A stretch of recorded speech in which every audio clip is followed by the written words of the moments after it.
You It was too. nice to see you.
All right, hang on. Oh god, it's going again. Oh my god, it's so loud. All right, we're stopped now. We're good. Okay, hello everyone. Welcome back. Give it a second. Whoop.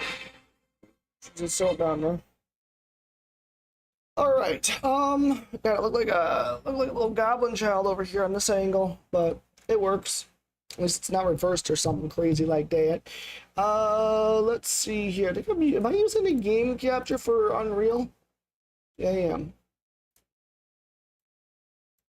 There we go. Put this and this. Boom. Okay, so today what we're doing is it's gonna be more of a can I change the title of this? I should be able to. But let's open up load an existing level. We'll go see, I've got all these things. Let's just open up a I create a new level. Oh no, I did that. I need to create a new level because I wanna we don't need to create any, I don't need to necessarily create a new level actually. I can just go to file, recent, open a level. I think I could rename it anyways. Yeah, I can rename it. All right.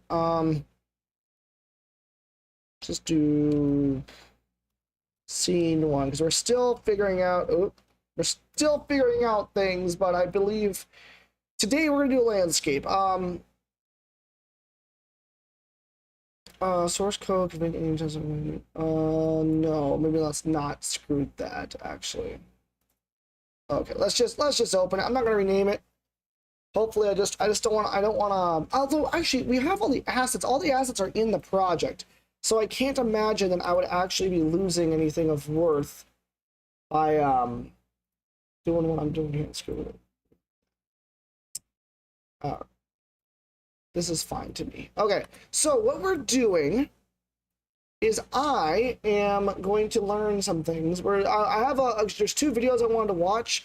And I think it should show up in the upper right-hand corner in just a right-hand corner in just a second. But we're going to be learning how. There's a couple of tool tips I want to do, and then because I want to make a scene. I keep getting like ahead of myself. I need to make a scene before I can do anything else. Yes, we got the horses in. That's fantastic, but I need to create something. Hey, look, dirt. Which honestly, if I go to File, New Level, I could probably just create a new one and let's just do a basic one, create. Yeah, just do this, create. There, I'm gonna just get rid of this, or, well, not that. Get rid of this. Okay, so we are in a new level. I have all the assets are work though, right? And what level is this one called? What am I calling this one? Can I save this level? Save current level as, okay, let's do this. Scene one. Because I know I keep doing this, but nothing ever happens, so it is how it is. I wonder, could I also stream to Twitch? That's something I always forget about. Hang on. If I go to OBS, get out of here real quick, because I feel like I should be streaming to Twitch. Stream.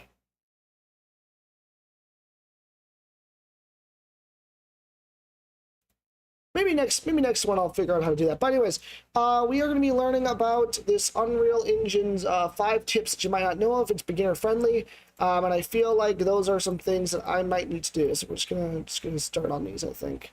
And you know what? I'll no, it's very tips that cover hotkeys, workflow shortcuts. I'll try to shut up basic, though. So plugins and more. And if you're an Unreal Engine expert, you might probably know a lot of these tips already, but I think you will find at least one or two that will be useful to you. And if I did miss out on anything important, please feel free to leave it in the comments below.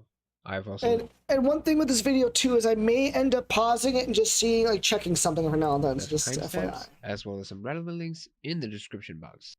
So starting this off with tip number 1, you can press Ctrl and Spacebar to toggle the content drawer. Oh. What if I don't want it though? Wait, hang on. So there's a difference between there's the content drawer and then the content browser. What's the difference, I guess? I mean, I don't really care. I mean, it's cool, but fair enough. You can also dock it in place with this button over here. Ooh, hang on. I can dock in layout. Oh, wait.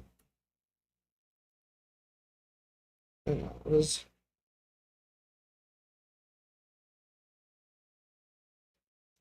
And the best So, part about the content drawer is so hang on. If it's in here, what does that mean? So it means a part of this? No. I don't know. that you can use it while you're working on other windows. So let's say I'm Oh, working on materials, all I have to do is press Control Space. Same thing with Niagara oh, I and blueprints. gotcha. If you want to add actors to your scene, go to Create, All Classes, and then type in what you're looking for. But what I would recommend is that you go to Create and then click Place Actors panel. Now it'll make a little window where every actor is organized and you can dock it Oh my gosh. Hang on. and then click So create, place an actor panel. Where's the actor panel? I'm assuming it's going to be a separate window somewhere. No. Place Actors panel. Now it And it's Alt P.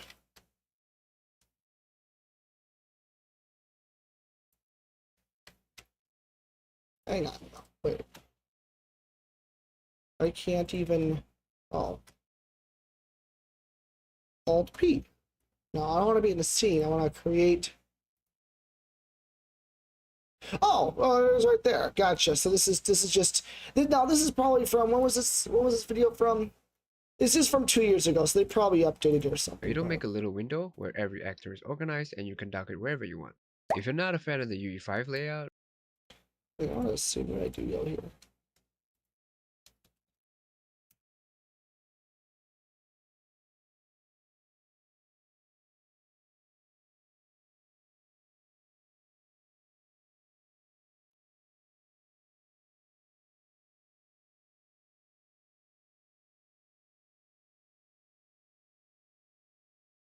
Hmm. Can I?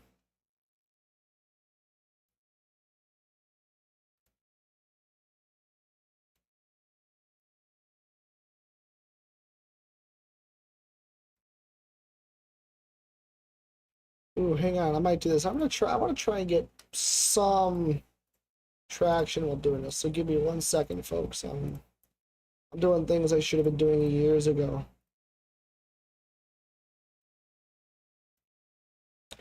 Do do do do do do do do do do do do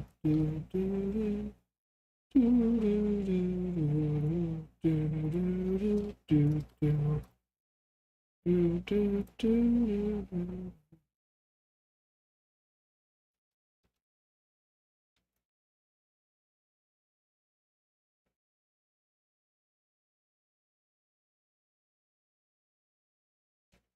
Uh, content. No, there's nothing going on here. Like, I do like Unreal Engine.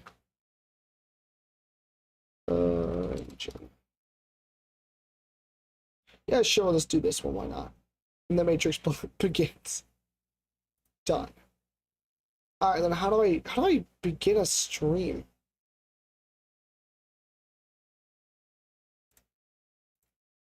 Okay, I swear to like just start a stream. How do I do this again?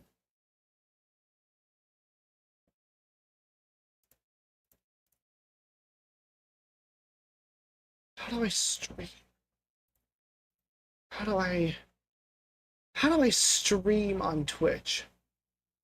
I'm getting distracted again. I'm noticing that, but like if I go to how to stream on Twitch.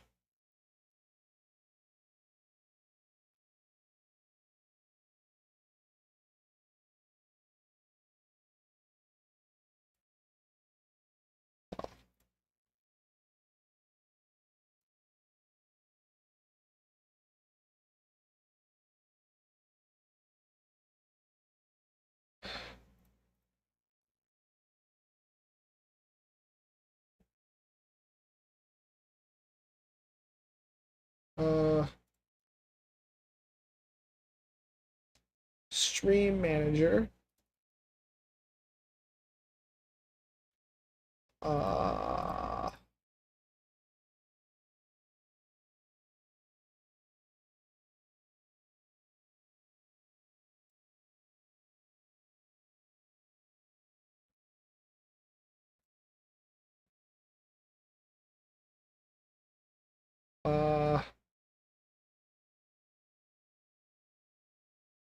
How do I...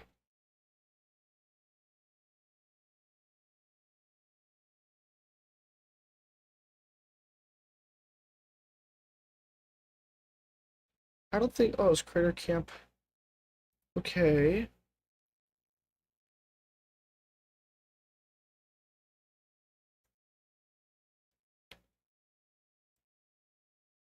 Oh, I need a Twitch stream key. Ah, let's ignore this. I'm getting all upsetty spaghetti for some reason here. Let's exit that. Wait, is this the We Have a Horse Now stream, or which stream is live right now? I have no idea what I'm looking at, I'll be honest. What am I even sending out to the masses at this point? What's happening? Oh no, it's the correct one. That's the correct one. There we go. Okay, so we're good. Back we go. Okay, back to this. And you want the UE format back, go to Window, Load Layout, and UE4 Classic Oh, Layout. And if you want to switch it back, go to Window, Load Layout, Default Editor Layout. I'm sure you know how to move an actor by that's dragging kind of it on cool. an axis, but did you know that you can move along with it by holding Shift and then dragging? Oh shit! Now that's cool. That's actually really cool. So if we were to bring in like a let's bring in the little werewolf fella here that I'm trying to do. And I could bring him in. He's looking kind of looking goofy, but whatever. Can I? Oh my gosh! Shift. That is really neat, honestly. Holding Shift does that. Now, does it do the same for all of them? Like, no. Actually, it doesn't matter because I would imagine it doesn't really matter. Okay, well, regardless. That's cool. You can copy an actor by pressing Ctrl C and Ctrl V. You can also make a copy by holding Alt and then dragging it on any axis. And to move along with the copied asset, hold Alt Shift and then actor by pressing Ctrl C and Ctrl V.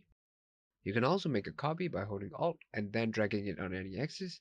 And to move along with the copied asset, hold Alt Shift and then drag it. Actor piloting works like you're possessing an actor. It could be then a I could static just mesh, do it this. could be a That's light, nice. but the real value That's really is when good. you use it on a camera. So instead of trying to frame the shot manually, you can just right click, pilot actor, and then frame the exact shot that you want. Static mesh, it could be Alt Shift and then drag it. Actor piloting works like you're possessing an actor. It could be a static mesh, it could be a light, but the real value is when you use it on a camera. So instead of trying to frame the shot manually, you can just right click, pilot actor, and then frame the exact shot that you want. And to leave, click on the triangle on the top left. You can press the W key to move an actor, E to rotate, R to scale, and press spacebar to cycle through that. Yeah, that's what I do. To scale an object evenly, click on the lock here beside scale and transform. And when you key in a value, the same value will be applied on all three axes. And if you have an object with a different XYZ value, and you click the lock, and you scale it, the same value will now also apply uniformly. You can snap actors to the ground by pressing the N key. This is convenient if you want to... Oh, that's extremely convenient. So if I bring Boogums here up and then I press end, look at that. That's neat. To set up your levels quickly. You can change an actor's pivot point temporarily by clicking on any surface with the middle mouse button. But if I let go, and then I come back, the pivot point will be reset. You can toggle game view by pressing G, and to go to full screen, press F11. You can press the F key to zoom to an actor. This is a very good way to navigate your level, especially if you have a bigger one. This also works on the world outliner. So let's say you got lost while you're working on your level. So just click on anything that you know is in your scene, and then press the F key. To zoom in, hold the right click, and then press the C key. And if I let go, I'll be back to normal. Now to zoom out, it's the same thing. Just hold right click and then press the Z key. Pretty kind of cool. If you want to change your it looks not the greatest, but it does look. Menu on the top it's good left, for my purposes, I go think. to Honestly, you can either increase or decrease it. So this tip is also on navigating your level. You can I press like this one. I do actually want to look at it. I like this one. Viewport bookmark. And to set up a viewport bookmark, oh, this guy looks even better. And any number from 0 to 9. He looks. Oh, it's just two variants. Okay, there's like a gray one and a. Over here, and then I press Control and 0. If I walk away and then I press 0, I'm back here. You can also do this manually by going to the drop-down menu on the top left. Control you can jump 0. to bookmarks, set bookmarks, and also clear them from here. To hide an actor, click on it and then press the H key. Nice. This also works on multiple actors, and to unhide all of them, press Control and H. Set bookmarks and also clear them from here. To hide an actor, click on it and then press the H key. This also works in multiple actors, and to unhide all of them, press Ctrl and H. To find an object in the content Nice. browser, click on it and then press Ctrl and B. This can also be done by clicking on the magnifying glass over here. If your actor is a static mesh, you can also press Ctrl and E to jump to the static mesh editor. To rename a file, instead of right-clicking on it and then rename, click on it and then press F2. Oh, This also works in yeah, photos it's and the short. word outliner. You can have up to 4 Okay, content cool. browsers, so just click on Content, Content Browser 1, King Wolf. 2, 3, and 4. King... So this is something that a lot of people might not know about. Actually, be If you more hold like Wolf Control and the middle King. mouse button, and then you drag up, you go to top view, down Yeah. bottom, left back, right front, and if you drag diagonally, you'll be back to perspective. You can also do this. Wait, what was that? Click on it and then press F2. This also works in folders and the word outliner. You can have up to 4 content browsers, so just click on Content, Content Browser 1, 2, 3, and 4. So this is something that a lot of people might not know about. If you hold Control and the middle mouse button, and then you drag up, you go to top view, down bottom, left back, right front, and if you drag diagonally, you'll be back to perspective. You can also do this by going to perspective on the top left and then choose it manually, but I just find that this is much quicker. So let's say you have a few static Oh, meshes that share wow. the same material, and you I don't want to know. select them one by one. So all you gotta do is select a few, Oh, it's all and then cheap. right Got click, it. Okay, select gotcha. similar material. I binded mine to Alt Q to make it faster, but this Wait, right click, wait, hang on. select similar material. It's much quicker. So let's say you have a few. If you drag diagonally, you'll be back to perspective. You can also do this by going to perspective on the top left and then choose it manually, but I just find that this is much quicker. So let's say you have a few static meshes that share the same material, and you don't want to select them one by one.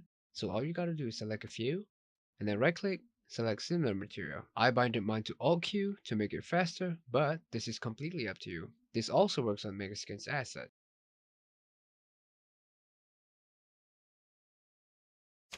To select a and then choose it manually, but I just find that this is much quicker. So let's say you have a few static meshes that share the same material, and you don't want to select them one by one. Static mesh. What was a skeleton mesh? Sorry. I think it's.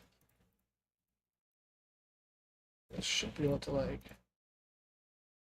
What's up with this dude? What's up with the dude? It's whatever. So all you gotta do is select a few, and then right click, select similar material. I binded mine to Alt Q to make it faster, but this is completely up to you. This also works on Megaskin's assets. Which then brings me to my next point. So you can set your own custom keybinds by going to Edit, Edit. Watch me destroy all this. Editor Preferences, and then you want to click on Keyboard Shortcuts. Keyboard shortcuts. Now, I'm not sure exactly what I want for this because I'm not good enough just yet. to find what you're looking for, but I recommend to just type it in. So I'm going to type in material, and there we have it. Select all with same material. I binded mine to Alt Q, but you can change it as you wish.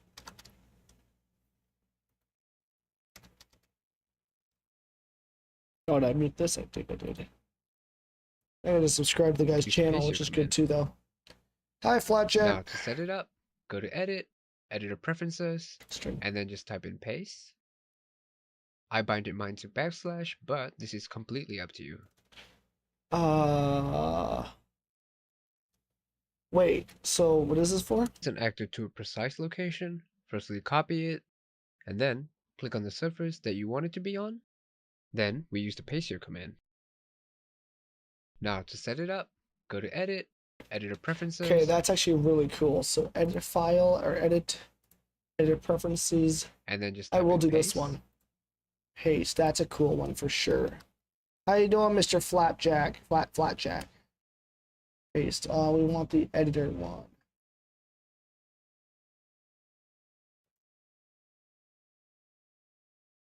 Level editor. I binded mine to backslash. Paste here. Backslash is that's this one, right? Preview mesh. Oh my. But this is completely up to you. Well, he didn't do that. I guess I could do. What about this? I don't know any of these. I'm gonna do this and then override because I'm not gonna remember all of it, so it doesn't really matter. Too many things in your workspace? Don't worry, select what you want to work on, and then right click, Visibility, show only Oh, I selected. know this one. I know This how to do works that like one. an isolate tool, and to bring everything back, press Ctrl and H. If you ever find yourself changing the camera speed a lot, and then you do this, please stop. There's a better way. So move forward and then hold right click, and as you scroll up, you will move faster. And it's the same thing for slowing down, so move forward, right click, and then scroll down. The next tip is on the post-process volume. You can do a lot of things with the post-process volume, but it only Oh works if yeah, you're in the yeah. That's bounds. the So if camera I speed. go I in don't the know how bounds people are here, my doing scene that. I'll is be honest. changing, It's and if I horrible. go out, it's overexposed again. Let me know if you Now can't to hear make me, this by the way, affect the because whole I thought scene, I had it goodly. Also, I just realized how pale I'm looking. I have a little bit more of a different flesh color than that. I'm looking kind of red, I'll be honest. But if I just turn off the white balance a little bit and just add a little bit of this, turn off the low light composition because I want to be dark and mysterious.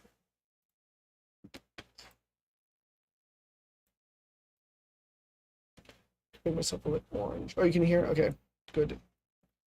Good that you can hear it. Apply. There we go. I gotta go back to this then. go to your post-process volume, I don't know what infinite post. I don't know what half volume. this. You can do a We're lot of halfway things through with the this video, but post-process I have volume, no idea what he's but it talking only about works most of if you're this. in the bounds. I tell ya. So if I go in the bounds here, my scene is changing, and if I go out, it's overexposed again. Now to make this affect the whole scene, go to your post-process volume, and in settings, just type in infinite. And there we have it. Make sure you check infinite and bound, and now it will affect the whole scene. You Interesting. should always set your minimum and maximum exposure at a constant value. This is so that it's easier to work on your lighting and to keep things consistent. You can also consider turning off auto exposure, so go to settings, project settings, and then just type in auto exposure and make sure you uncheck it. Tip 27, exposure compensation. So I have two post-process volumes in front of me. I don't know on the any of left this. has an Okay, exposure I'm gonna start compensation. building the scene. Alright, so like it hurts you. Value of 5, Yeah, I could. and the one on the right I'm has a thinking value really of hard, I'll be -5. honest. If I step into Like the I one on wanna the right, I should my probably scene finish looks this really dark, honestly. and if I go back I out, want, it's back to normal. even if I don't And if know I what's step going into the on. one on the left, it becomes really bright. So this is a very quick way to change your brightness without having to adjust the lighting for the whole scene. If you're using Lumen and you want to change your GI quickly, go to the post-process volume and type in Lumen. Now you can choose Lumen, Screen Space, or Ray Trace. You can control the directional light by pressing Ctrl and L. Yep, If I control. I drag know it this all the one. way up, it's noon, and if I drag it all the way down, it's nighttime. Control This can also be done L. in a more And you gotta controlled like manner, so go to your directional light and then press E to eh. rotate. You can move the sun rays I around, and I like would only do I can this do if you whatever I wanted to want. be really precise. If you're using Lumen for your lighting, and you see a lot of Do like splotches and something like artifacts that. on your wall, an easy way to fix it would be to go to your post-process volume, and then type in Lumen. We're looking for final gather quality, and change it from 1 to 2. Look at these guys. And as you can see, most of the artifacts are now gone. With Unreal Engine 5, emissive materials now produce direct Yes, and lighting. I know how to do This is the this. same scene in Unreal Engine 5 and in Unreal Engine 4. So in UE4, the ball is not producing any sort of direct lighting, but it is over here. And if I move it, the light will follow. If I increase the size of the ball, the light will be brighter. This also means that you can use emissive materials as a part of your lighting for your scenes. Yeah, emissive To add a materials is point light cool. quickly, hold L and click with the left mouse button. Nanite is a new feature in Unreal Engine 5 that allows you to use super high poly models at almost no cost. So firstly, for static meshes that are going to be imported, you just have to make sure that you check build nanite while you're importing it. And secondly, for static meshes I that are really should turn already in off your scene, my you want to click on the static mesh and then press ads. I Ctrl didn't and know I V. have ads on my thing. Hang on, I'm gonna turn off. I'm gonna turn off ads on the stream because I did not know I had that. That's dumb. Hang on, I can't even watch my own stream. Hang on, I'm gonna turn this off because I don't really care about these. These are not necessarily for money's sake, as you can tell by the views. That's not what my goal is with these. My goal is just to kind of, I want people to get Then kind of right-click, hyped up for this. nanite, and I'm enable it. learning, but Tip I don't know. 34, output log. So, ooh, You can okay, the type in your nanite console thing. Now, comments this over is something kind of important that I wanted to here, but it's importing it. figure out And here. secondly, for static meshes that are already in your scene, you want to click on the static mesh and then press Ctrl and B. Then right-click, nanite, and enable it. Tip 34, output log. You can type in your console comments over here, but if you want to see the full log, What's he say? and secondly, Enable for the static nanites. meshes that are already in your scene, you want to click on the static mesh and then press Control Ctrl and B. Then right-click, nanite, and enable it. Tip 34, Right output click. log. You can type in your console Nanite. comments over here, but if you want to see the full log, go to Window and then just check Output log. You now have this window over here, and you can dock it any way you want. So if you see this message here on the top left, it basically means that you might not have enough memory for your scene. There are two possible ways to fix it. So firstly, go to settings, project settings, and then you want to type in I'm virtual pretty powerful. I textures. don't think I have too Then much of an issue make sure with you that. check enable virtual texture support. Now, you also need to make sure that you have Also, your output logout. yeah. If you don't have your output logout, go to window and then just check output log. And then you want to copy and paste this command Oh, I don't r.streaming.poolsize. know any of this. And when you press enter, This you doesn't should mean see a anything to couple me. numbers. For me, it says We'll get back 1010. to that So guy these who does numbers this, the other basically mean stuff how much soon enough, memory you but have in your texture pool right now. So if I increase my number from 1010 to 2000, that should probably fix it, but I do not recommend going too high with the value here. So plugins are like what? optional extensions that can Oh, help hang with on, your let me get workflow a this. lot. I want the And plugins to thing here. This access is them, all important. you have to do is go to settings and just click on plugins. Yeah, I know how to do plugins. So the next tip is also on a plugin. This one is called the Datasmith plugin. And basically, this plugin helps you import scenes from other 3D softwares all into Unreal with just a couple clicks. So to show you an example, So I don't like. Maybe there's one for film. Let's see if there's any other good film. I don't need that. Maybe cinema. Cinema camera cinema workflow. Sure, why not? Yeah. I already got the movie in here. See what movie does. Any other cool ones for movies? Yeah, my day has been pretty good. It was a pretty productive day. For the most part, just getting ready for the work week as much as that is. What about you?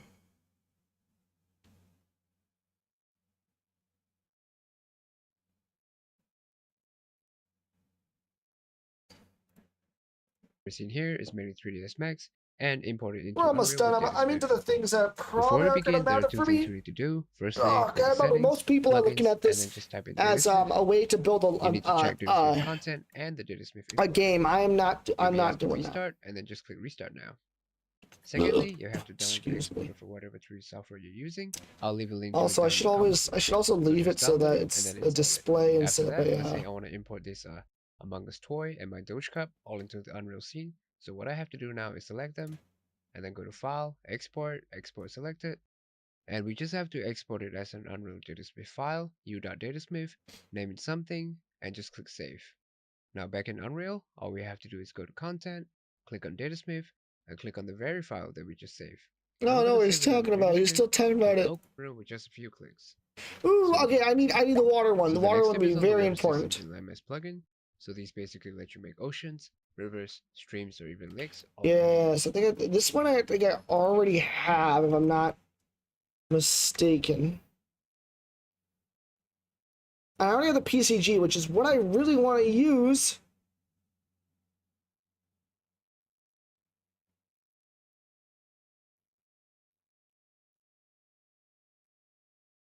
So that could be kind of cool. Cause see again, I'm not making anything with. I'm not making a game. I'm making a scene. So these things don't really matter too much. So to begin, go to Settings, Plugins, and then just type in Land. Make sure you check Landmass and Water, and you'll be asked to restart. Land mass and water. Now this is from 2 years ago. So there's probably some things going on here. Land mass and water, cool. Noise. So just click Restart.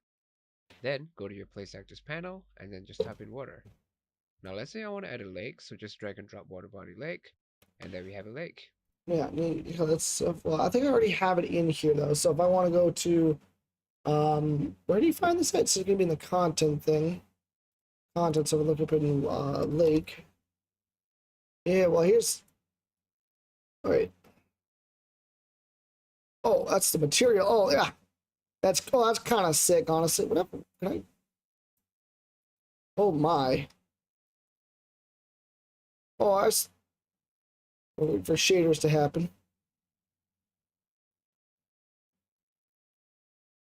Oh, that's kind of trippy. That's kind of sick. But I want, okay, I should... Metallic flakes. Well, that's... Oh, boy.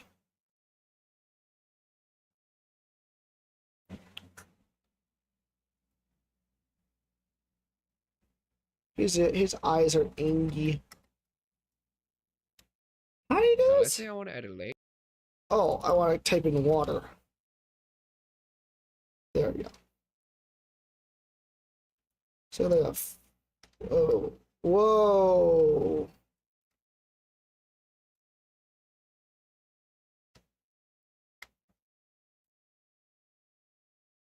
That's kind of creepy. Well, did you make him invisible? Okay. Oh, well, hang on. Like, is this a volume? Oh, it's impact material. Okay. What this? So is this something that if these... See, that's the thing I need to figure out, too, is if I can make the animations walk through water... I don't have to animate the water, I'd imagine, right? Like, that's not what they're trying to do.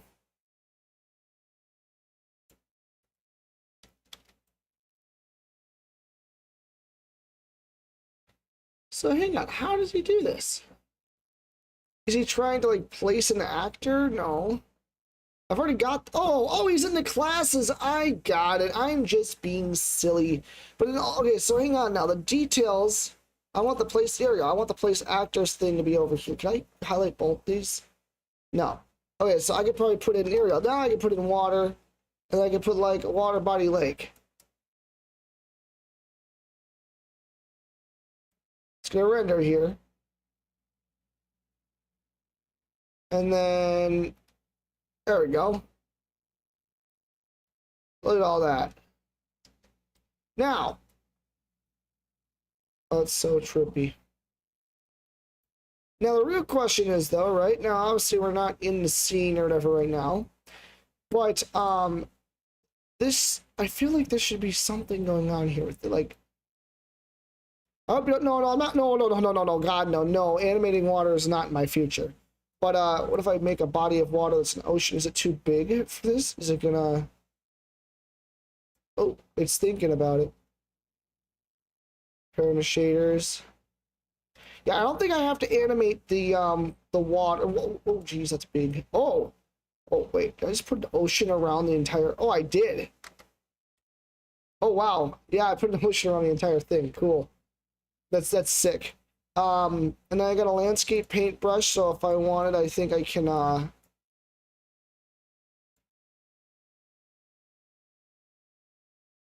do I do with it? See, there's just so much to know. I don't know what the hell's going on. There's a water zone, so this is where water should appear, I'm imagining. Water, body of island. Body island, okay.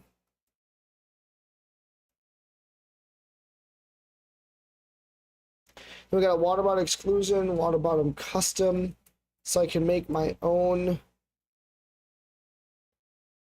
chunk of water.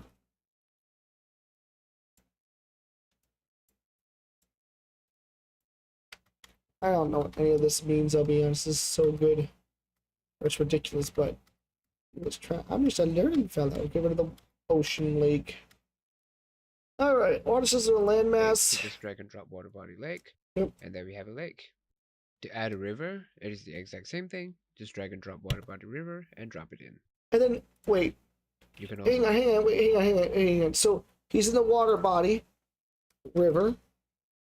Okay, so he drops it in. Yep, makes a river for you. It's gonna render. And then can I adjust it? Oh my gosh. Takes a little bit. Hang on, it's gonna like lag a little bit. No, it lagged. I gotta restart because there was some plugins.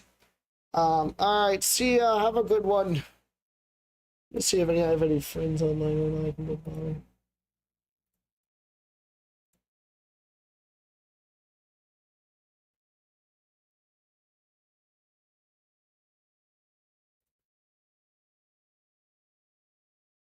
In at? It's like to our west. Hello? Yeah. Oh.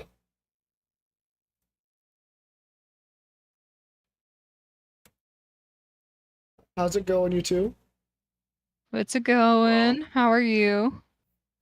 Doing pretty good. Just playing with the Unreal Engine. Yes. What's Clint doing?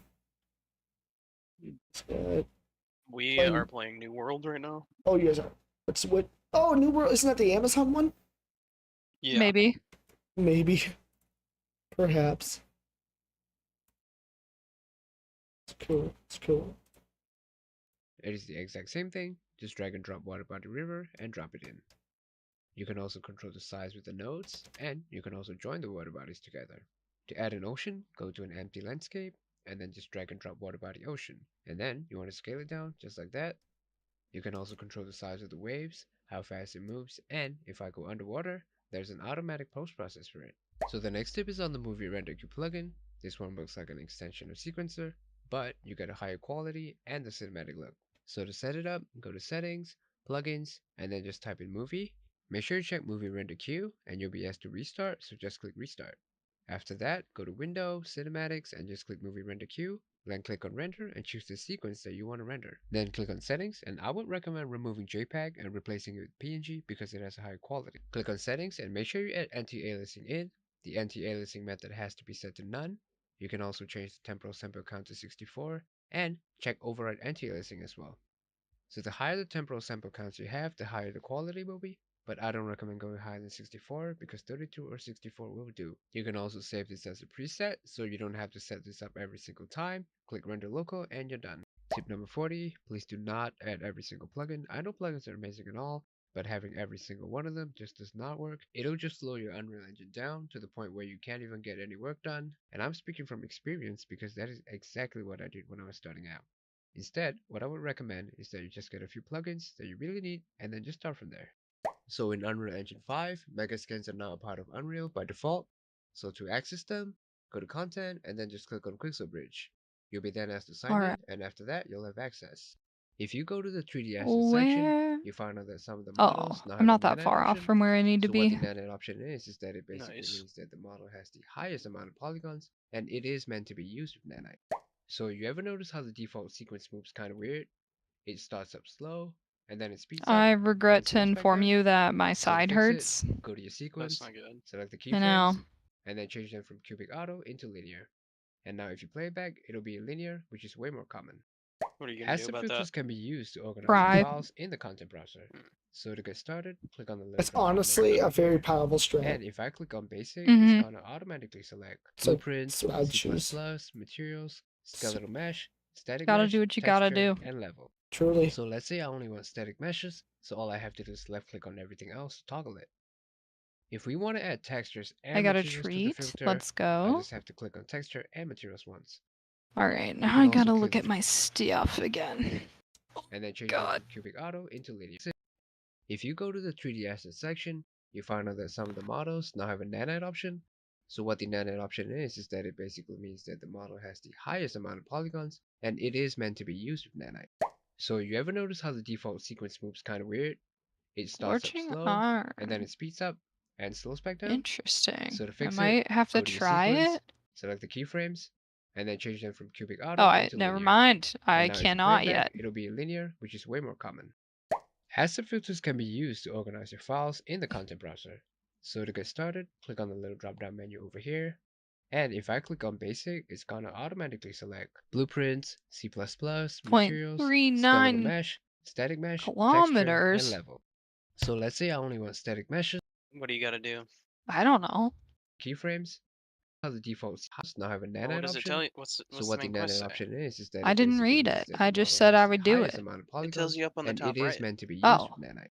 So you ever notice how the default sequence moves kind of weird? Talk It starts to up slow, and then it Giannis speeds up Alzar. and slows back down. Nice. So to fix it, You're go almost to your caught up to me sequence, in the main select the quest now. keyframes, and then change them from Wow, cubic look auto at us into linear. go. And now if Mhm. you play it back, it'll be Okay, linear, hold which is on. way I more common. gotta go to Asset the filters can be storage used shed to while organize I'm your here. files in the content Oh, yeah. browser.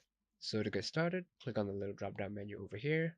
And if I click on basic, it's gonna automatically select Go in and take a blueprints, right. C++, materials, skeletal mesh, I'll find it static eventually. mesh, texture, and level. So let's say I only I want wish I could static make the meshes, side so all quest I go have to do away is for a left click on minute, everything like just else not to even toggle it. show me. If we want to add textures and materials to the filter, I just have to click on texture and materials once. You can also clear the filters by right-clicking and then click on reset filters.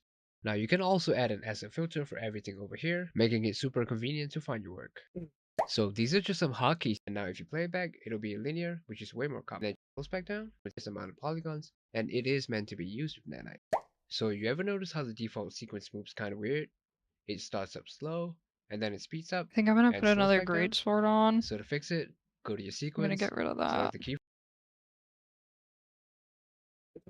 It's sequenced. Okay.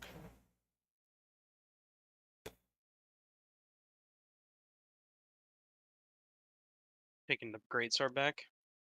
Hmm? Getting the greatsword back. No, I got a new one. A noble cleaver, so I'm gonna try it because it has more damage. Mm-hmm. Looks cool. Mm-hmm. It kinda does, huh? Mm-hmm.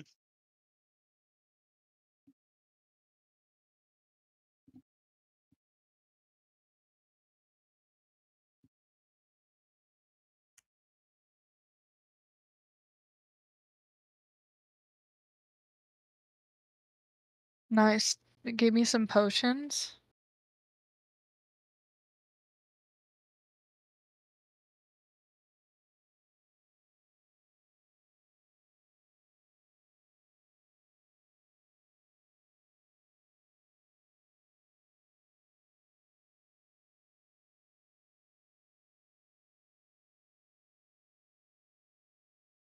I gotta open my stuff. I forgot that these open, Mm-hmm. so I've just been saving a bunch of bags. Open up your treasures.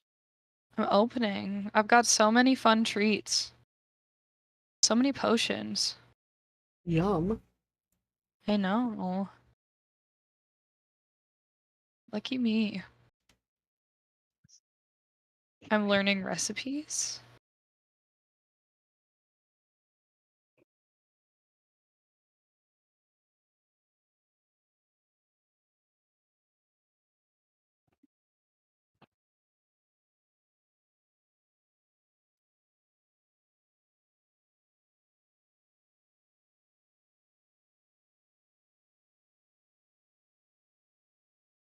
All right.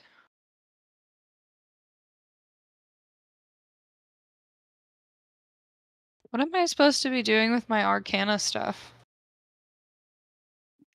You gotta go to the arcane thing Oh, I see. where you like make potions and magic weapons. I see. Okay. Is there a place that we can fast travel to? Let's see. Where is it exactly for you? I'm trying to put a marker on it. Okay. Do you have that fast travel point, the Caledon Gate? No, that's the one that didn't take, remember? Okay, then I don't know if we'll have to probably walk a little bit. Damn, that's tough. All right, Setting out. come this way. Follow me. Maybe I'll I guide you there. should. Hold on, I might have put all my food in the thing. Don't do that. Yeah. Oh, do you need any more rations at all? I was just thinking I should probably look at those. You should probably cook some up. Yeah. The station is right over here. Okay.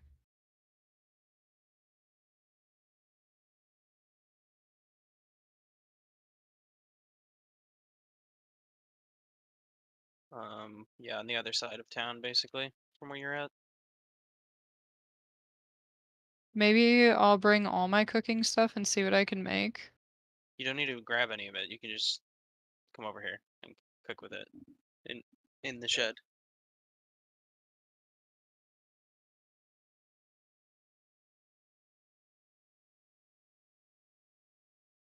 I did not have any cooked food, I guess. No, they should be in a different section, I think. You have to cook the food if you want cooked food. I know, I just thought I had some left from like when I cooked it the last time. Mm-hmm. Here's the cooking station.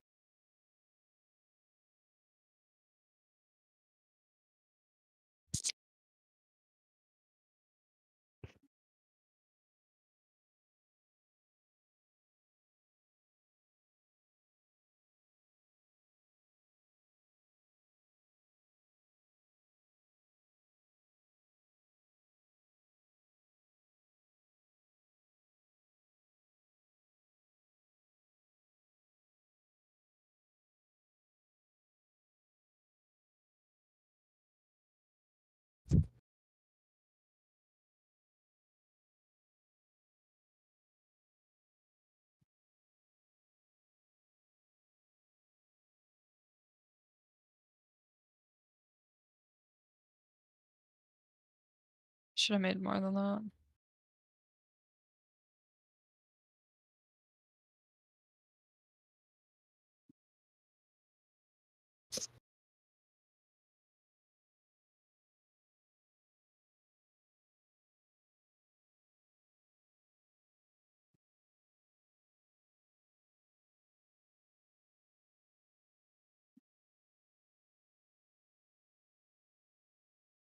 Wait, keyframe.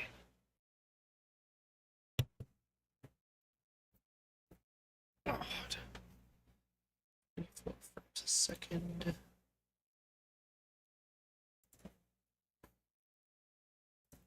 Oh, there we go. At the roof. Okay. Alright. Ooh, candy. Don't mind if I do.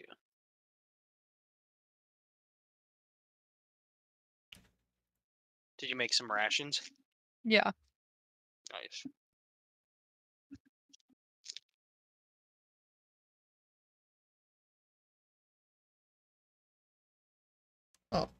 Oh, that's all. It's so simple. Now, where'd you run off to already? Oh, you went to Nowhere. the other side of the map, or the town. Mm-hmm. There's a storage bin over here, you know, right next to us. No, I do not know. Hmm. Yes, if you open your map, Can't I simulate physics? you see a little chest. Let me turn around. This way. Here's the other shed. Ah, nice. In the inn. I gotta get my treats for today. Oh, never mind. Here you got your treats for today. Yeah, I didn't realize it was like an actual full day. It refreshes at 5 a.m. Perfect. I figured I'd log on about 5:30 for work. Hit it quick before work. Yeah, She's on that grind. on that grind, finishing these fucking quests. All right. Yeah, Speaking of quests, let's do it's- this. It's not a grind, it's an experience. It is an experience. Mhm. No, this is a grind. Alright. So you're experiencing a grind? No. She's grinding one out. It just sucks. It's stupid and dumb. You are the mortar in the world that is a pestle. Oh wait. Mortar and pestle. I feel like the mortar is the bull, isn't it? Yeah, Well, that sounds right. the world is crushing you. Let's see, create one right click content browser. I'll be taking some iron. Don't mind if I do.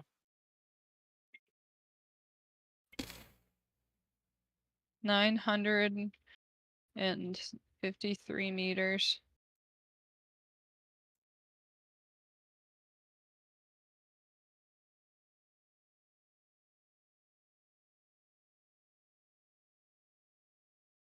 Coming, Mark. I will. I'm on my way. Hold up. Hold up. Oh, you want me to wait?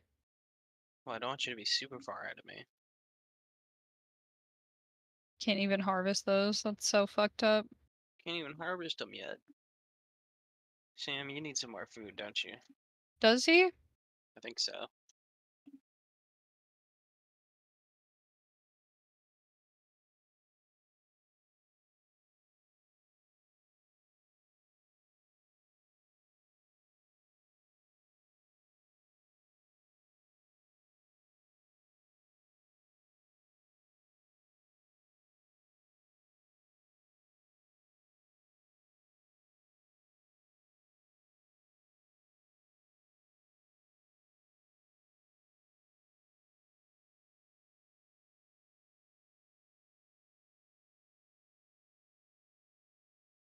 Lower level enemies.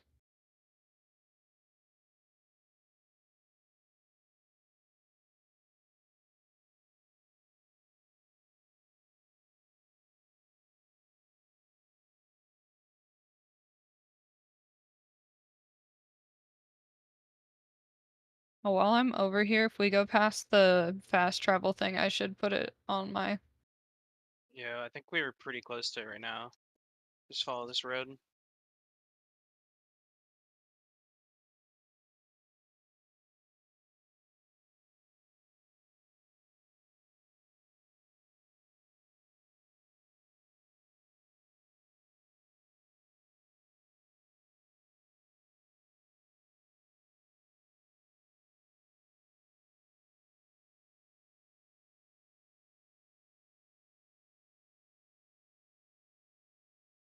These are cool. Hey, you like that that side mission? I'm not even doing the side mission. I was just mining. I'm pretty sure that is what the side mission or Probably. side mission in this area is to mine like little crystals, right? Of some sort. I wonder if I got to keep them. I did get to keep them. But yeah, it says quest item, so.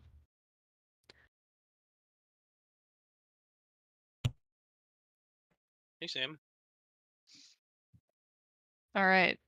It says Alright. activated this time. Nice. Gonna double check. Yep.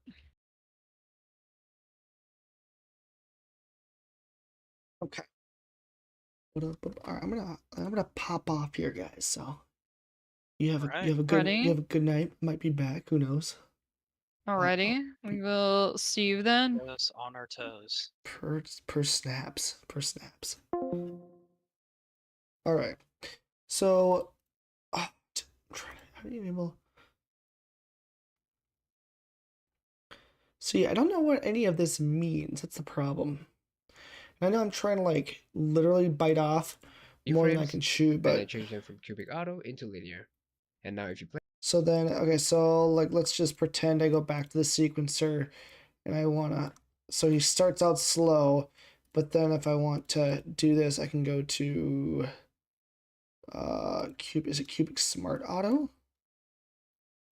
Is that instant? No, it's still doing the thing. Is it linear, right? There. There it goes. Let it go. Little happy little fella. And what about the wolf animations? Like, there are some decent ones here.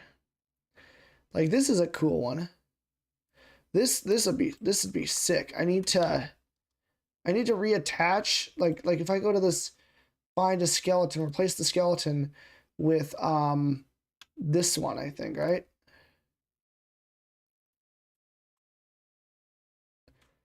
Okay, maybe that's the wrong one.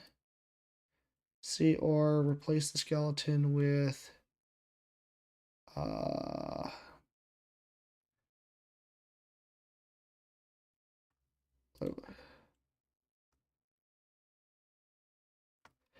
don't know, there's something fucked up with this thing. I don't know why.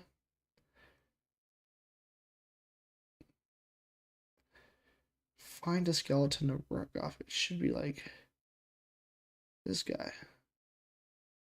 Like I should literally be able to just go in. Look at my horsey. Got a big horsey, but like I should literally be able to go into like this sequencer here, and I should. Oh, where'd he go? Can I just?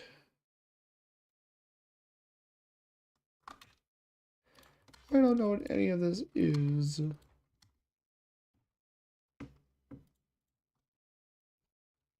Let me just get rid of all that. But yeah, this is a separate meshes, but I don't want that. I should be able to bring in, oh boy, he's just the fuzz. And I would like to, I don't know what to do with the animations for this guy because it should create, find a skeleton. It should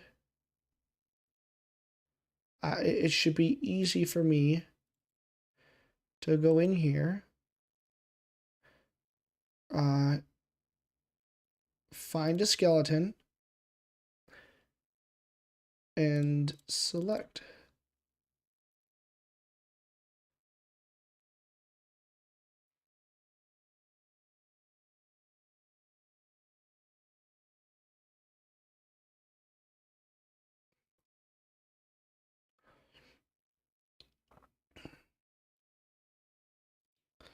I don't know what's going on anymore. I'll be honest. I have no idea.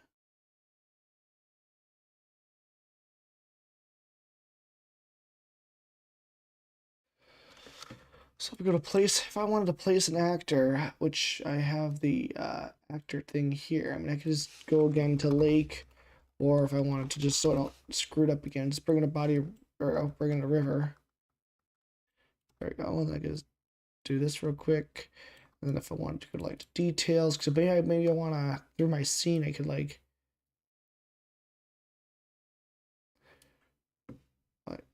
I can rotate it, I guess, right?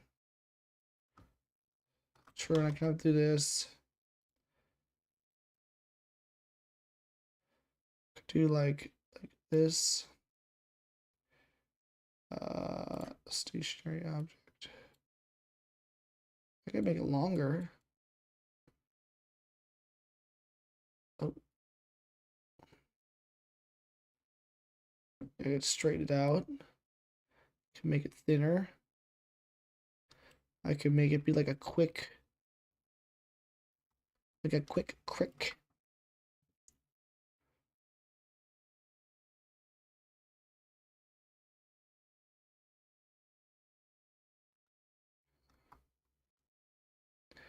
If I go to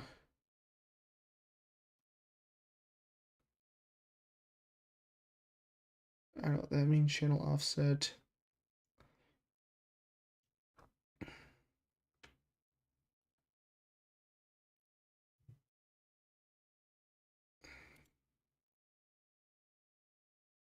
Mass, angular dampening too. So that makes it, oh, so it's less angled?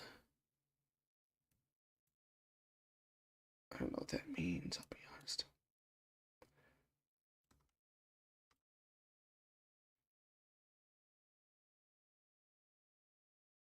So I turned off gravity for the acid now.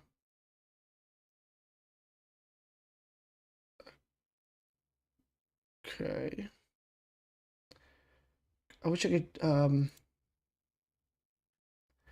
wish I could like change the actual like there was the I saw like the speed. There's a velocity meter somewhere, physics. Character cannot step on it. I don't know. There's the angular dampening. General, the LOD. Sure, field collision underneath. Physics. I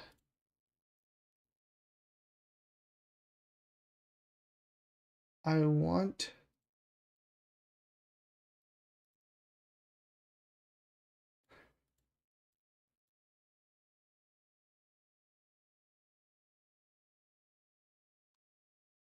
max angular velocity.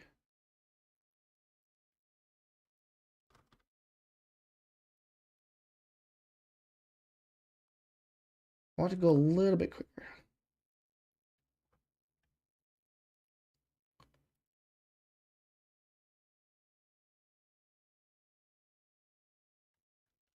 We should search.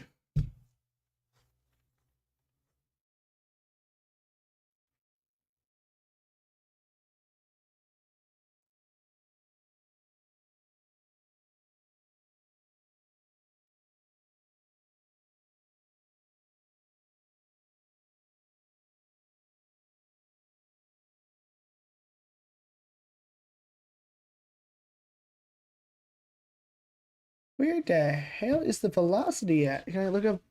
Oh, can I actually just search up max max angular velocity? So if I boost this sucker to something ridiculous, it should go faster. Where was the one that was? Would it be speed or exposure? No. I had it. Oh, it's on the actual. It's no, it's on the actual It's the point themselves. Yeah, it's the actual point themselves.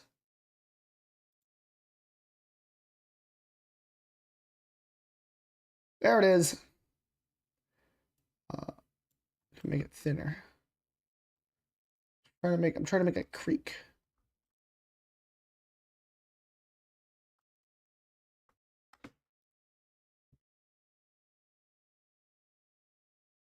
Okay.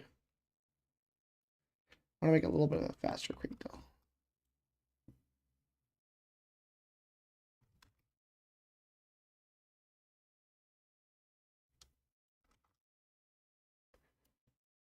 Make it ridiculously fast.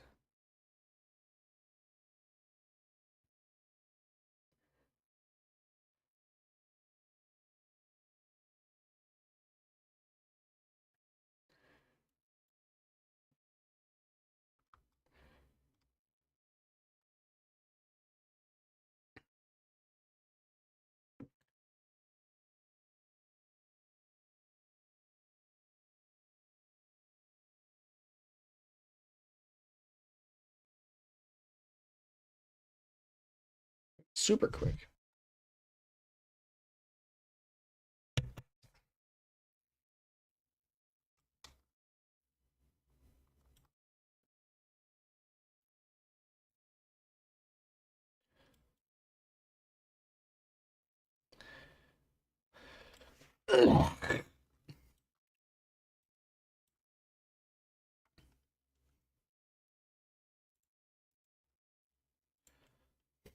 Okay, so these guys are all here.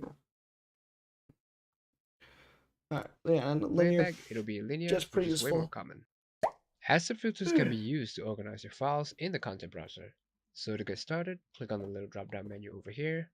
And if I click on basic, it's gonna automatically select blueprints, C++, materials, skeletal mesh, static mesh, texture, and level. So let's say I only want static meshes, so all I have to do is left click on everything else to toggle it. If we want to add textures and materials to the filter, I just have to click on texture and materials once. You can also clear the filters by right clicking and then click on reset filters. Now you can also add an asset filter for everything over here, making it super convenient to find your work. So these are Okay. just some hotkeys that you can use in the material editor. So if you hold 1 and then click, you get a constant vector node. You hold 2 and then click, you get a constant 2 vector. You hold 3 and then click, constant 3 vector. You hold 4 and then click, constant 4 vector. So If you hold M and then you I was click, looking you away get a for a while. I gotta check this Now out. you can also add an asset filter for everything over here, making it super convenient to find your work. So these are just some hotkeys that you can use in the material editor. So if you hold 1 and then click, you get a constant vector node. You hold 2 and then click, you get a constant 2 vector. You hold 3 and then click, constant 3 vector. You hold 4 and then click, constant 4 vector. If you hold M and then you click, you get a multiply node. D and you click, divide. A and you click, add. And lastly, if you press S and you click, a scalar parameter node. A quick way to break connections between nodes will be to hold Alt and then click with the left mouse button. You can also move the connections between nodes by holding Control and just dragging them around. Does your material editor ever look like this? Bruh. Well, if you want to clean up your workspace and remove some of the nodes that are not connected, you can click on the Clean Graph button and it'll remove everything that is not connected, making it a little bit tidier. So you can also use comments to tidy up your workspace. So just select a couple nodes and then press the C key. You can also rename it Okay. and resize it as you wish. Not doing this though. This is not To yet. take a high resolution screenshot, go to the drop down menu on the top left and you want to click on high resolution screenshot. Then make sure you're in full screen, so to do that, press F11. Next, you can choose whether you want to crop render or you want to render the whole viewport. So to render, click on the little camera and there you have it. And then there'll be a little pop-up on the bottom right, and if you click on it, it'll bring you to where the files are being stored. You can also increase the Okay. size multiplier of the render by increasing the values over here, but I don't recommend going higher than 2 or 3.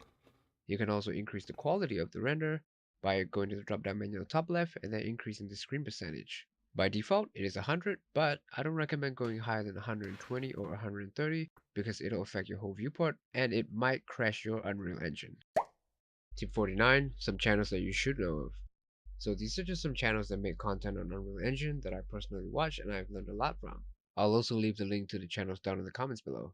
So starting off with Unreal Sensei, he has tutorials that are really long and in-depth. Some are 2 hours, some are 4 hours, making it suitable for someone who's an absolute beginner. William Fauscher, so he covers stuff on film, cinematics, lighting, and other general tips, which are all in super high detail and very Never easy to good. follow along. Mr. 3D Dev, so he covers mainly game art and cinematics, materials, and he has a lot of tutorials that are explaining all of this in detail and why Oh, it's what's done this that kid? way. I want to watch this guy. Hang on. And he has a lot of tutorials that are explaining all of this in detail and Mr. 3D Dev. I swear I've watched him before, but I'll pop him up here on my Mr. YouTube. Dev. There he is. Oh, he's still doing stuff. Excellent. Rococo's cool. I need to get into that.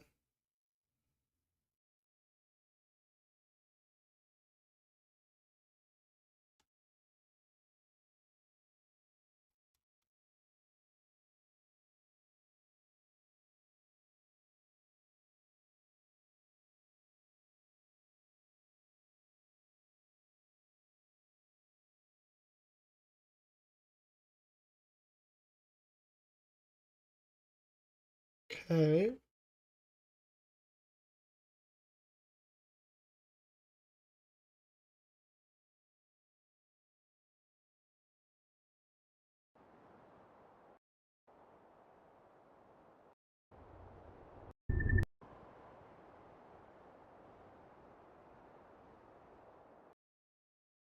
Of a new series of videos where I'm going to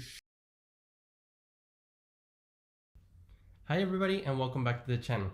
In this video we're going to continue our tutorial series with the asset placement. So we're going to start grabbing mega scans and we're going to place it all over the world so we can achieve that look that I show you in the scene right here.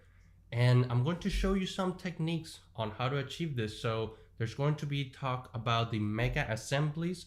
I'm going to show you how to group meshes and it's another unconventional way of scattering assets around the world that you can use with some of the assets that we have here. If you like. Okay, so I would like to, this knowing this, let me try and find the I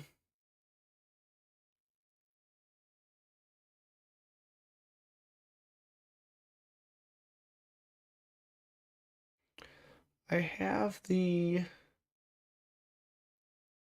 guy with the PCG thing. PCG YouTube. It's like a PC, how to do a randomized thing, right? So I want to do PCG Unreal Engine 5. There's a guy who does a pretty decent one here. It's the same thing, so I don't really worry too much. There we go. 7-minute procedural generated.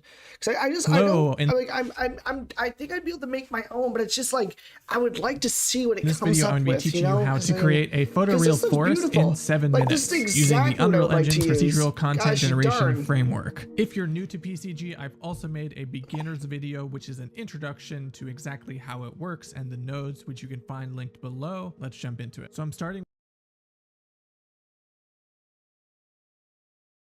with lighting and landscape already set up here to give me a head start. The first thing I'm going to So let me first also. Again, this scene's not gonna be this. Well, it could maybe get this big. I guess I'm just gonna bigify this a little bit more. There, just a little bit bigger. And then, do I have content dirt? Just a big old dirt. Perfect. This is like kind of what I would like to do. So I also a grass, dirt, cobblestone. That does not look like that. Okay, good.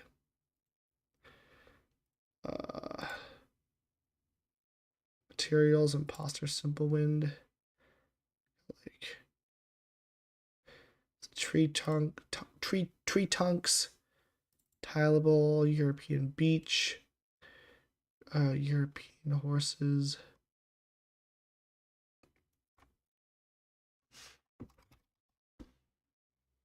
What else we got?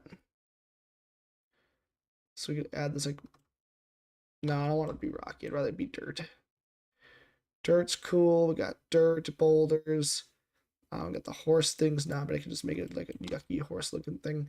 Get the horse's eye. Ooh, that's creepy. An icon base. I don't know what that is.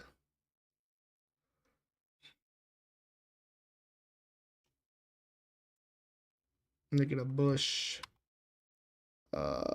It's concrete grime. Ooh, what's this? This is a rust. Looks almost better there than anything else, I'll be honest.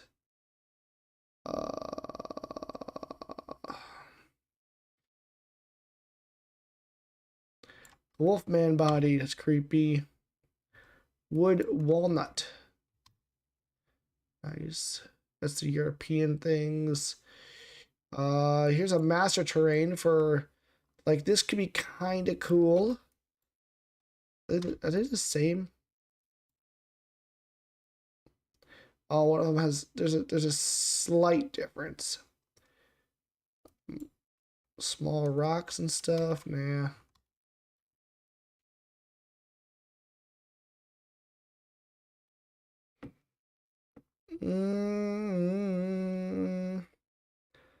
Undersea wood? No, I can't use that even. What's this one? This is a beech forest trunk. Oh, we're getting some shaders going. Oh, boy, that's not good. Like, to be fair though, like that's unlocking. Well, you can kind of see the pattern, but it's whatever. What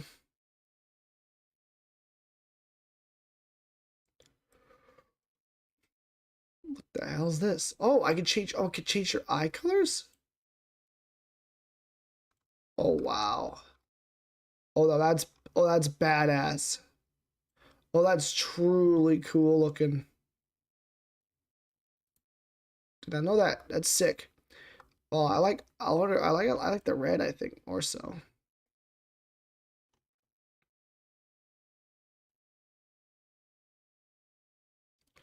Rock small with dirt.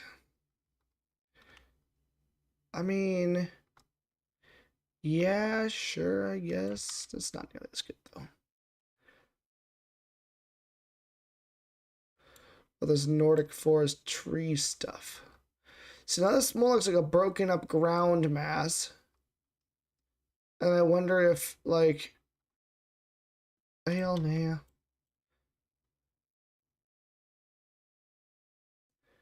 Tree bark. Now this could be kind of cool. Oh, hell. Yeah. Oh, the tree branch is more woody. Oh. Oh, that's odd. Oh, that has a physics. That is physics attached to it. That's crazy. All right, well, I would say I liked the standard dirt. So we're gonna watch this guy. Now, he does do some landscape stuff, but let's just I want to figure out, like, I mean, well, hang on, let's just do this first. Let's build this sucker out a little bit.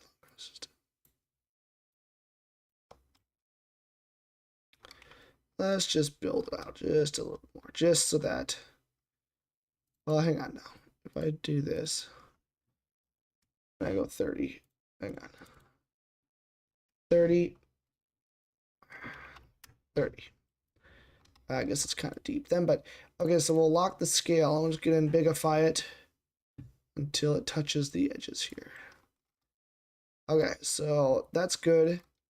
We've made this area. So now I would like to go to the landscape. There we go. I can go to landscape. So this is ground level. Gotcha.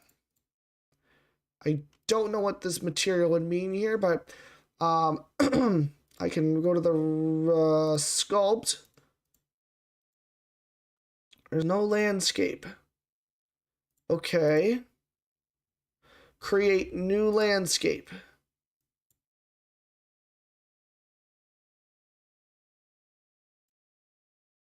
Create new. Create. Here we go. Okay. And then I can go back to selection and it's okay. Landscape. Oh, okay, hang on. Manage.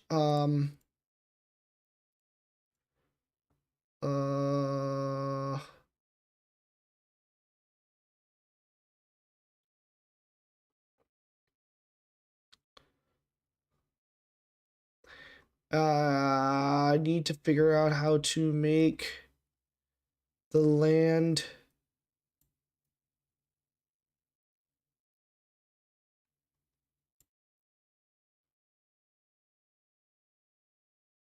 Is this correct? Cannot even tell. Why? Well, also, why does the landscape do that?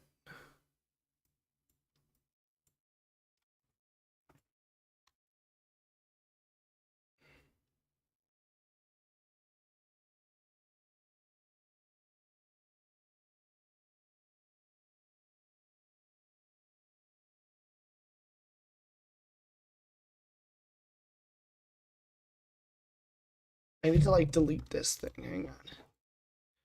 How do I delete? I need to go selection mode. Just delete out of match. Okay, so this is what I want this is what I want the landscape to be. Can I create a landscape from it? No. I go to landscape and then enable layers, material. Oh, I can do like dirt. Okay. And then I want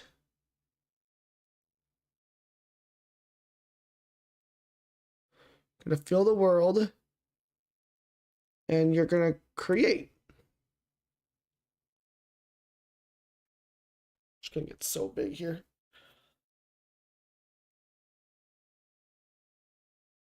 It's thinking hard about its decisions in life right now. Oh, I'm gonna get my drink.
Okay, so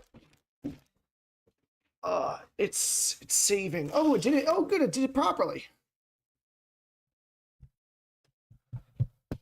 Okay.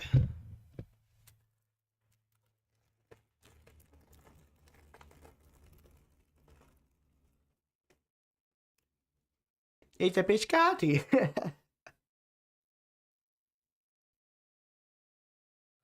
Interesting.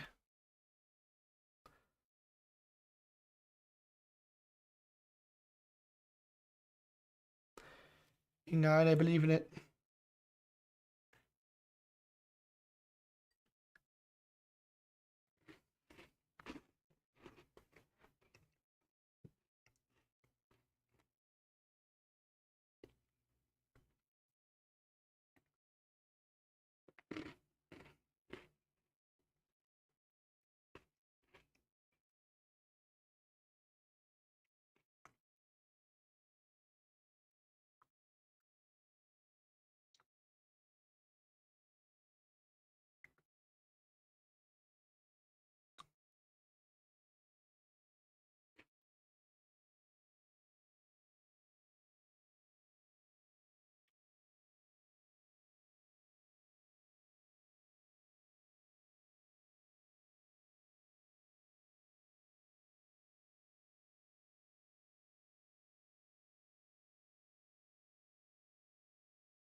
Whoop.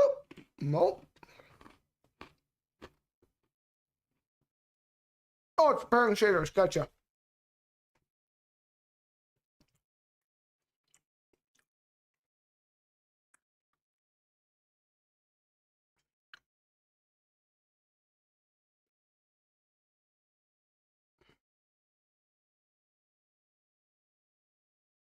But now I don't understand.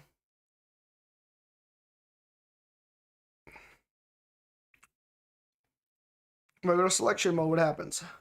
And why is this so horrible?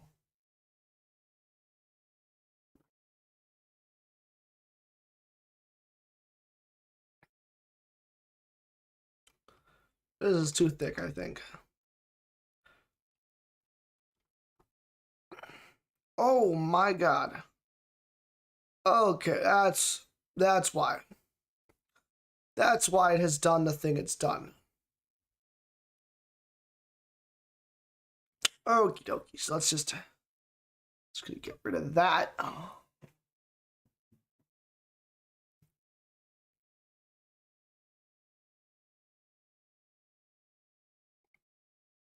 To do is create a procedural content generation volume by right-clicking in my content browser, coming to PCG and choosing PCG graph. If you don't see PCG as an option, you need to enable it as a plugin. Was it dead yet? Did I destroy it? I was close. Why does dirt look like poop now? It was so good before.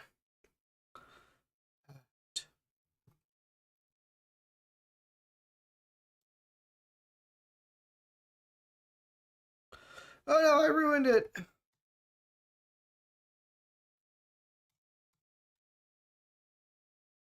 No, the dirt. Where did I even get this from?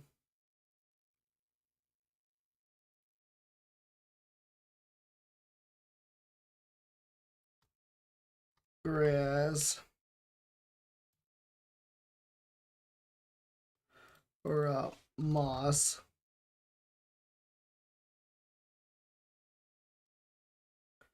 Looks nicer. What about this? I like this.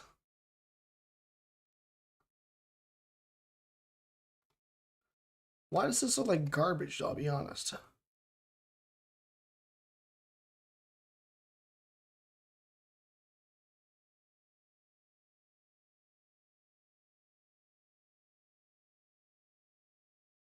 Oh, weird.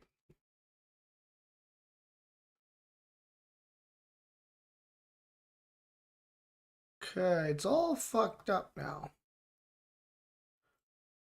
Okay, I'm gonna place down a box. I really blew this up, I think. Cube details.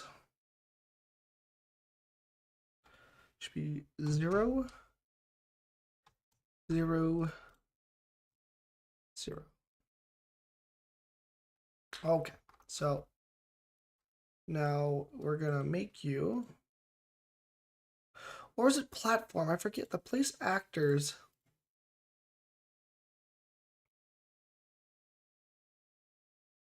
I want a plane. I'm not a plane though. I want.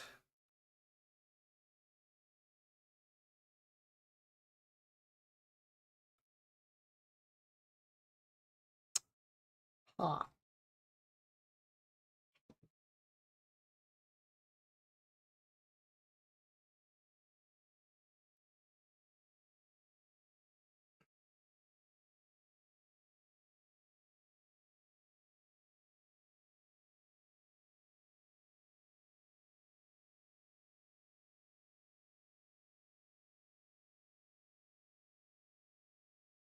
Okay, so 500 is what we're going after.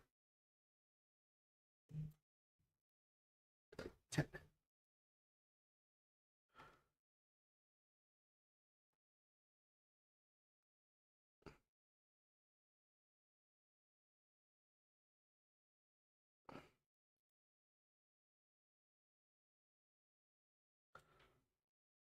Point 0.01. That works for me.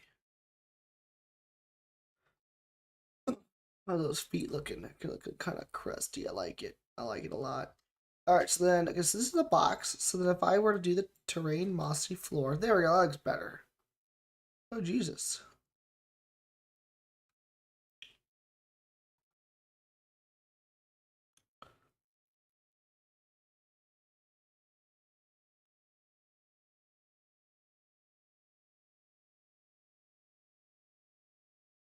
Perfect. It thin though. What if I make it a 10?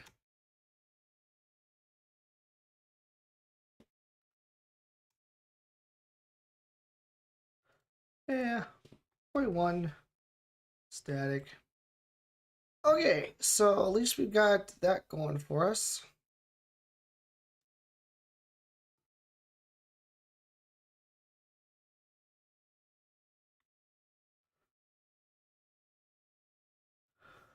Oh, this one.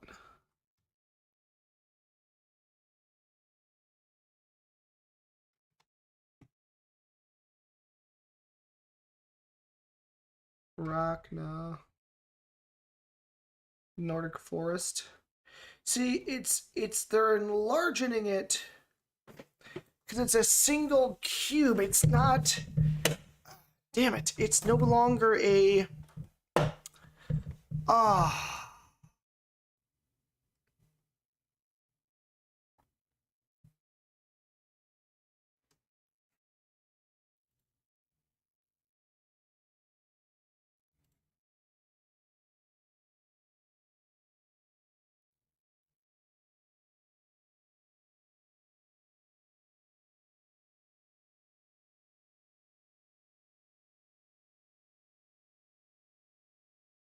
I guess this is not working. Doesn't like this at all. 500. 500. Number of opponents. Create.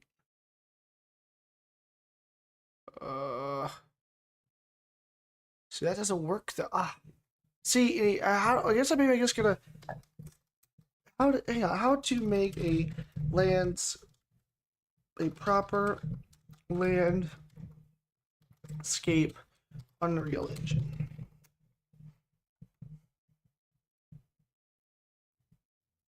Alright, here we go. This is what we got. Hey, what's up creators? Today, we're going to be showing you how you can sculpt landscapes inside of Unreal Engine 5. We're going to be showing you how you can import your own custom height map into the engine with a pre-generated landscape, whether that be from real-world geometry or something that you've made in external programs like World Machine. If you are completely new to landscapes, this is the video for you. With that being said, let's go ahead and jump in and get started. Okay, what do we got? So, starting off, we're going to introduce you to the landscape mode inside of Unreal Engine. We can access this by going to the top left hand corner. I think I gotta create a new, is there a way to, like, go into the scene and just, oh boy. Don't save. Don't save nothing. I gotta restart this real quick here. This is turning into a real shit show.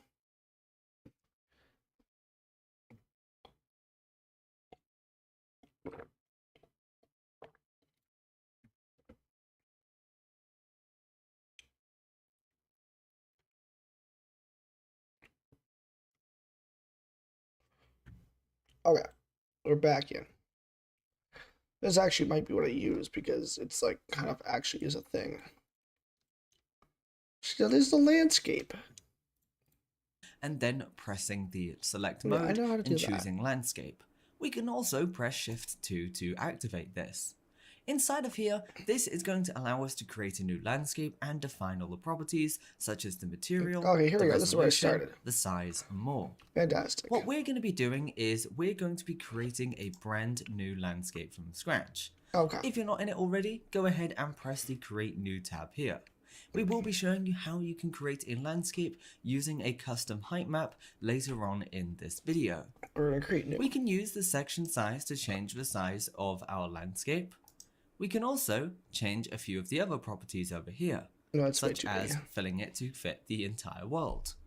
For now though, we're just going to go ahead and press create on this. And we're going to give this a couple of seconds, and this is going to create a completely flat landscape that we can work with. Once this is loaded up, we're going to be able to see Holy all of the crap. different tools that we have available to us. Don't worry, we're going to go through these and we're going to be getting started creating our own landscapes in no time. Let's hop back in. Oh. So first things first, we're going to be navigating the viewport just like we did before. When it comes to I'm gonna delete landscapes, the wolf one guy. thing to note is you might want to set your camera speed to a slightly higher value up in the top right hand corner here. I like working with a speed around 5 and 6 when it comes to going No, you're and working insane. with You don't know how to do this landscapes. properly. Now, let's go ahead and This start is sculpting. pretty To big do for this, what I need, inside Zara, of I'll be our honest. sculpting mode, we can see we've got our tools. The first one is sculpt, really straightforward. Landscape. What I I'm can do making with it this small. This is is with way my too brush, big. I can run over and I can hold down left click. This Everyone is going quads. to Still, that's way raise too big, I the think, for my terrain. needs. And 15. we can do this to create 15. things This like isn't gonna be mountains. too. This, So yeah, this I is can not gonna just be too keep big. This going should be on fine. and I can just keep Well, sculpting those. I would like to I be can able to also see. use shift and left click to start indenting Maybe 31 might into be a the good one. landscape to make things like rivers. Now that's really straightforward. We can use this to build the foundation of our landscapes. Okay, create. We can also adjust our There brush we go. size on the left hand side here to control the size of our Yeah. brush, and this is going to allow you to get lots of detail. We can also adjust the brush fall off to increase or decrease the smoothness of that brush. So if I make this brush nice and big, you can see we've got 2 lines. If we decrease that fall off, you can see the brush is going to get very, very smooth. With this brush fall off, if I decrease it, it's going to be a very harsh brush. You can see there's no smoothing on that. Whereas if I increase this all the way up to 1, it's going to be a very, very smooth brush. We've also got our tool strength to control just how strong of an effect this tool is going to have. We've also got a whole variety of different brush types that we can go into if that's something that you're interested in. If it is, just let us know in the comments down below. That's the sculpt tool. What I want you to do is just play around with that, get comfortable, make some mountains, make some rivers, and have some fun. What we're going to do now is we're going to hop over to some of the other tools, including the smooth tool. Using the smooth tool could not be easier. We just simply click it, and then with this, we can find an area we want to smooth, run over this, and press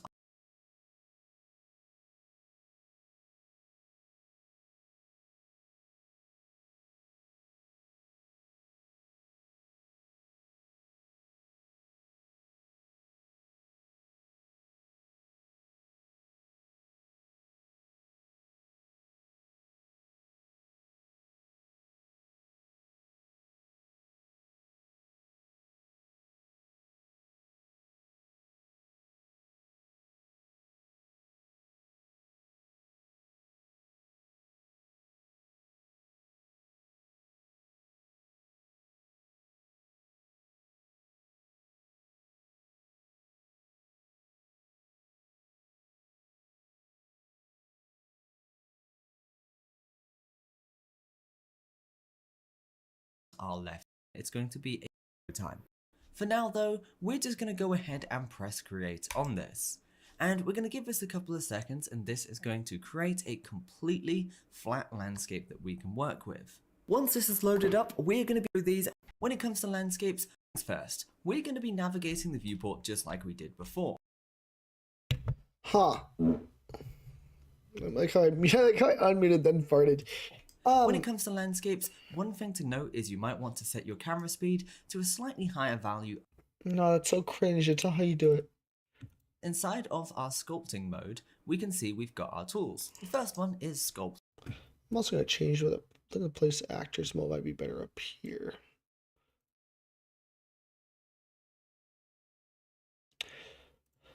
Oh boy. How to get rid of all the triangles in my landscape Unreal Engine.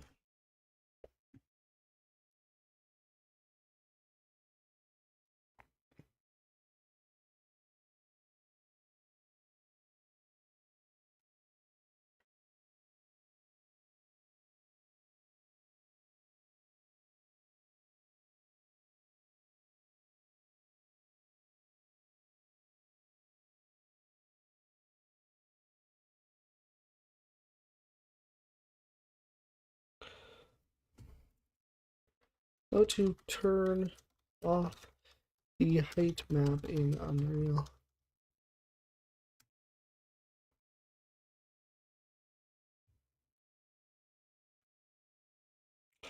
Wait, is it automatic Height landscapes? map directly into your scene. You'll see a preview, and from here you can scale and position and rotate it the way you want, and when you are happy, just click here to accept it. Now, even after you import the environment, you can continue to import more environments if you want under the import option here. Under the selection mode, you'll be able to left click the different segments of your map, and if you click them again, you will unselect them instead.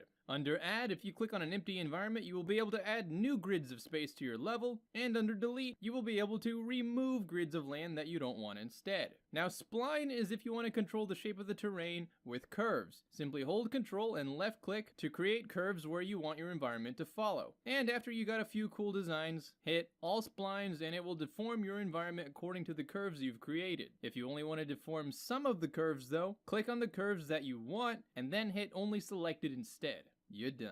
And of course you still have all the access to the usual sculpting tools after to create curves. So you don't want to spend your time designing your own environments. Not a problem. If you go to a website like Motion Forge Pictures, you will be able to download the height map. Motion Forge Pictures. Are they free?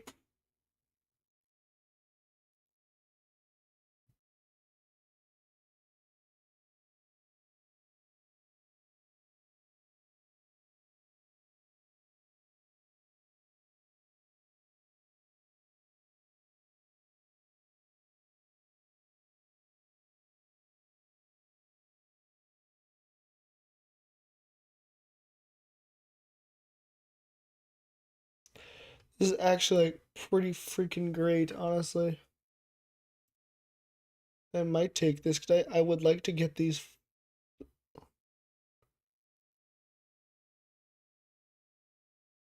That does look really good.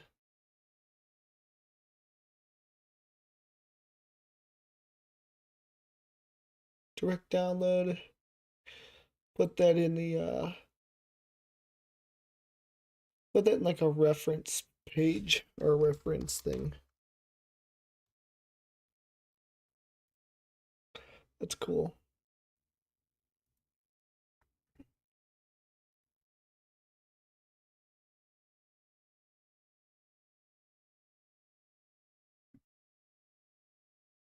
Free downloads. What do we got here?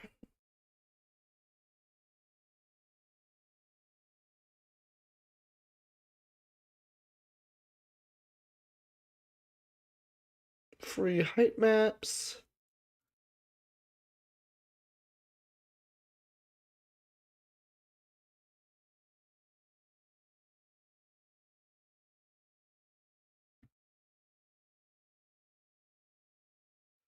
Nah, I don't want that one.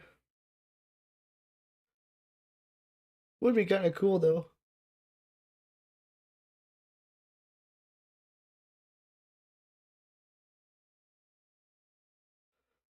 I can make my own. I want to get rid of just why can't I get things the way I want them to be? Maps for a bunch of cool different places. Once you have the download, if you go to the landscape mode under new, you'll be able to import the height map directly in. Oh, how to disable the grid?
why? How do I get rid of that? I'm assuming there's something with the actual landscape.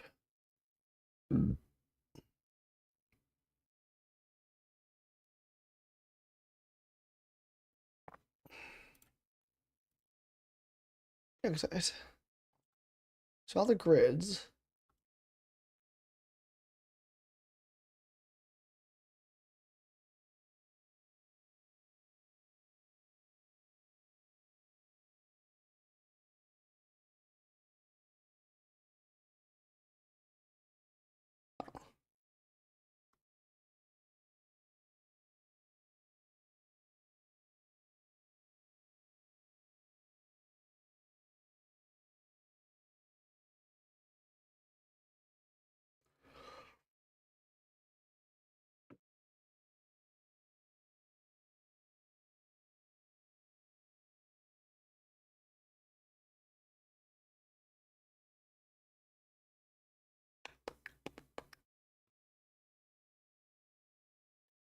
I don't.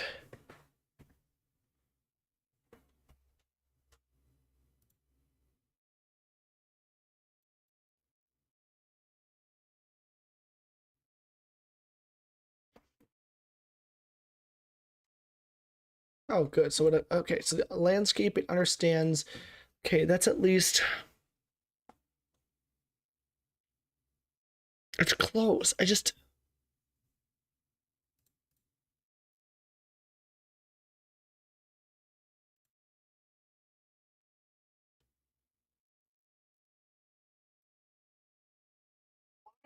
How do I get rid of that?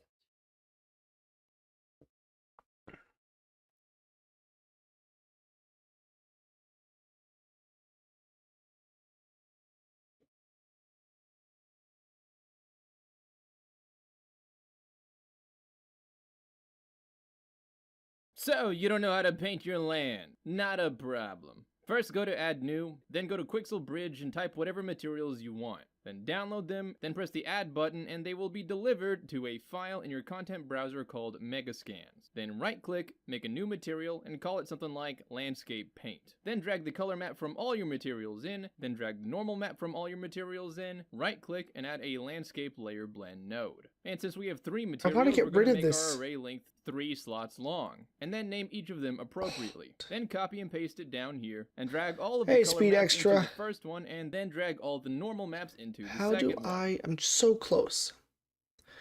I need to figure out how to get rid of the damn this. I just need to get rid of the I don't want this grid system over and I'll be happy.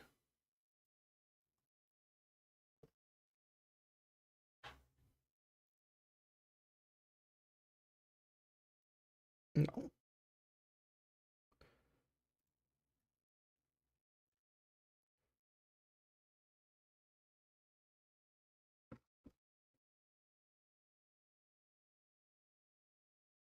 Okay, I got it to be dirt. That's a plus.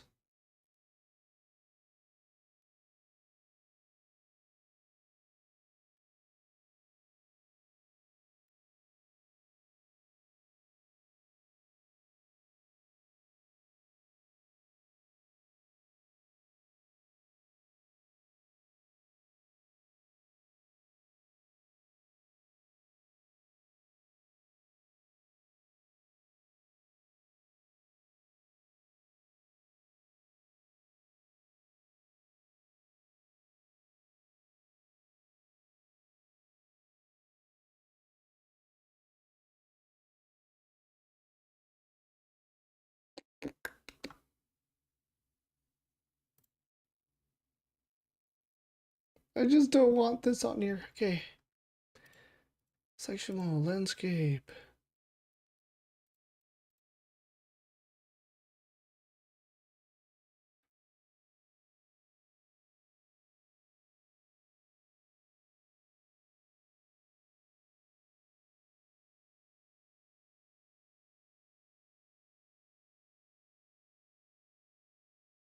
At least it's working.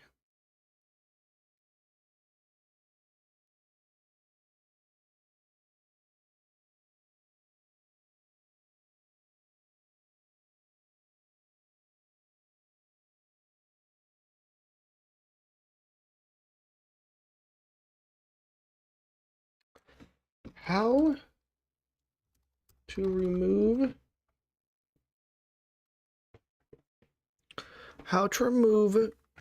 grid, bluish white grid after making a new landscape Unreal 5.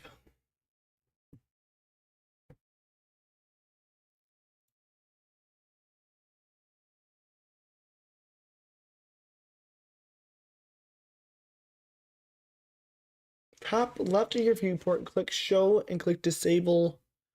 Okay, so show. Wait. Oh, well, that didn't work. It says it.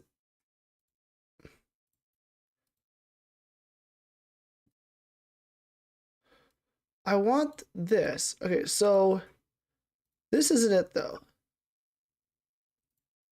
Hang on, there's something missing here.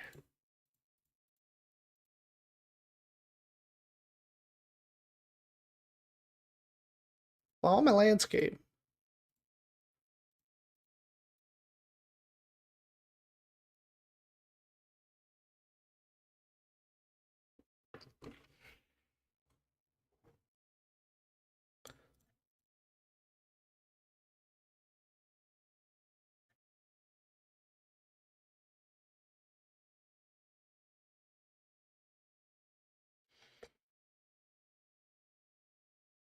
It's gonna be one of these stupid things.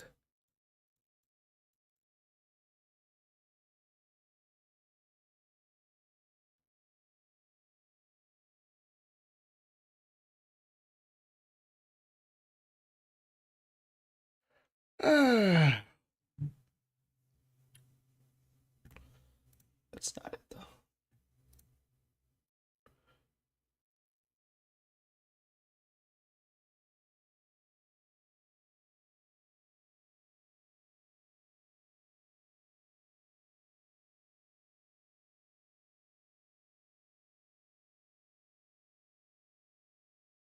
I'm gonna ask ChatGPT this question. So I don't know, and normally she's able to figure this out. Because now, I mean, well, actually, hang on now. Oh, well, I guess fuck me then. I got it somehow. Not sure what that was, but I did it. Oh. Well, Lottie freaking da. Okay, I don't know what I did, but I got it. So, it works out. Alright, so, let me find, I had the pictures of, the forest and the woods over here, which you guys should be able to see. I'm not sure.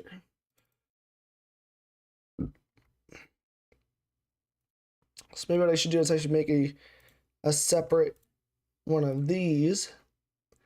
And then I could make, if I make another display capture, like I could make this a, could make this, picture referencer. I don't know if I spelled that correctly on OBS here, but, and I can make it go to, whatever one I tell it to look at, right? This one. There we go. I'll just smallitize it. I'll put it over here where the other one's supposed to go. And I'll just make sure that when I get out of here, you guys can see pictures. All right, so we're gonna look at some forest imagery so I can maybe do some stuff here. So let's, is this gonna work? It might. But at least we got the thing done, right? Hey, it works. Okay, I can see it now. Okay, so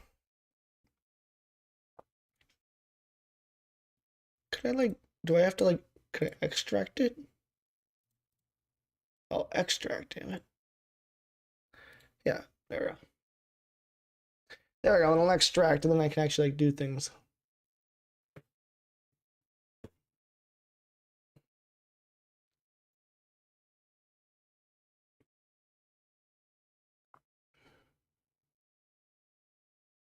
Okay.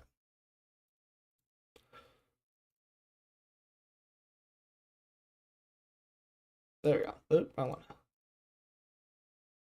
Alright, now, here we go. Now we're... And now I can switch. Okay, so...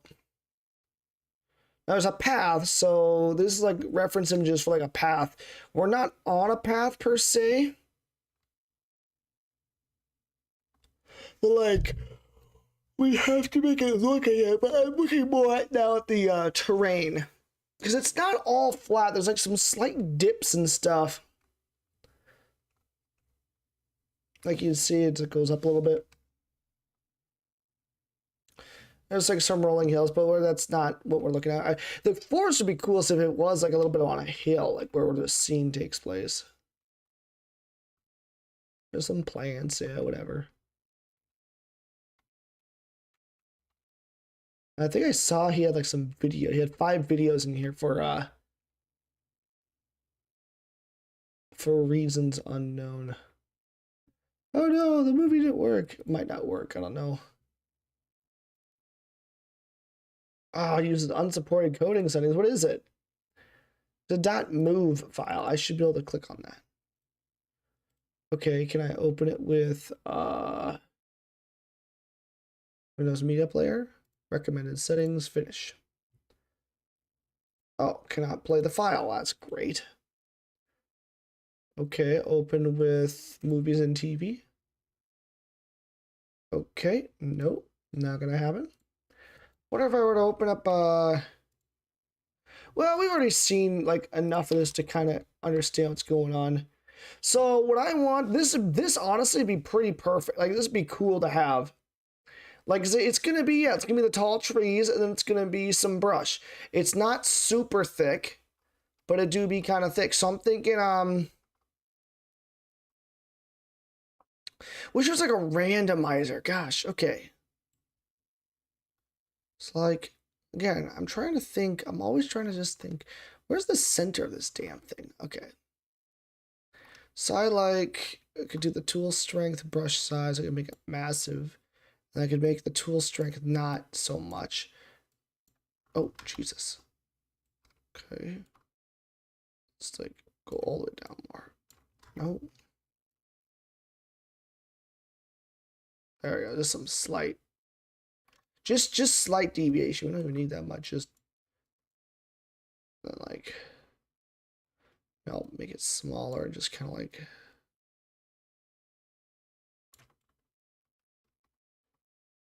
It's just a little uneven. There we go. There, looks nice. So then I go. Maybe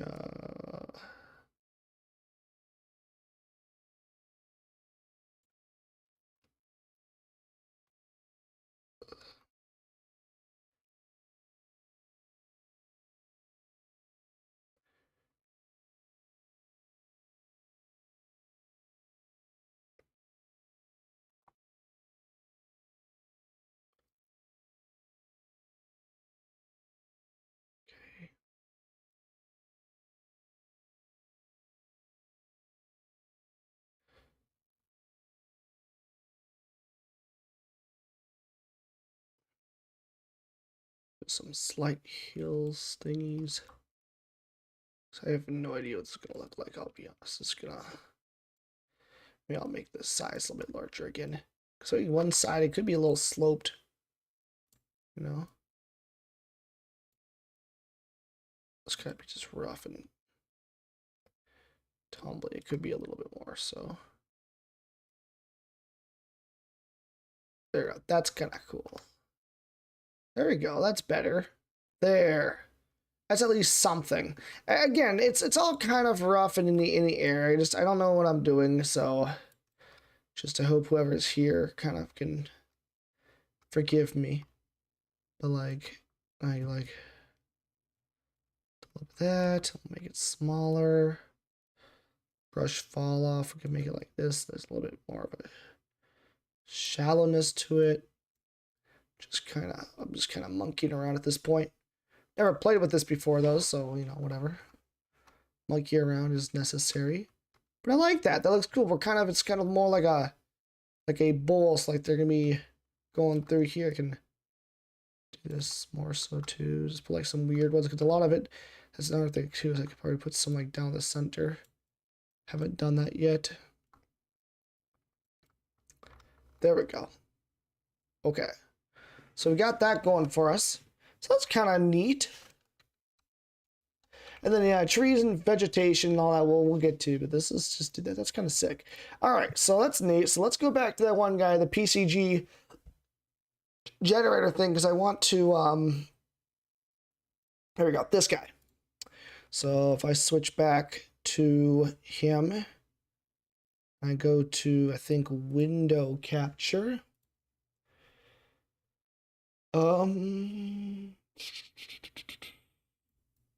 There we go. I think that should work. All right, let's see what we got going on. Under edit plugins, type in procedural content generation framework. Make sure that is enabled. I'm going to make this called PCG_forest. Then I'm going to drag the volume into my level. Make sure it is overlapping with. Okay, so we need to create a thing. Now we're in the level scene 1. So if I go to content, is it sequences? What would it be? Okay. Oh, we're already here. Oh, cancel. Okay, so we're here. But make sure that is enabled. I'm going to make this called PCG. Okay, so in his forest, he just has one called forest. I mean, oh yeah, why not? Why not make one called forest? I guess why not? Forest. Oh wait, but procedural nature pack.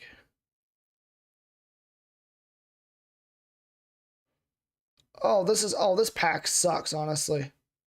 The procedural nature pack sucks. Yeah, delete that. Just get rid of it. Although, it has some meshes I think I like, right? I go to like, Ale.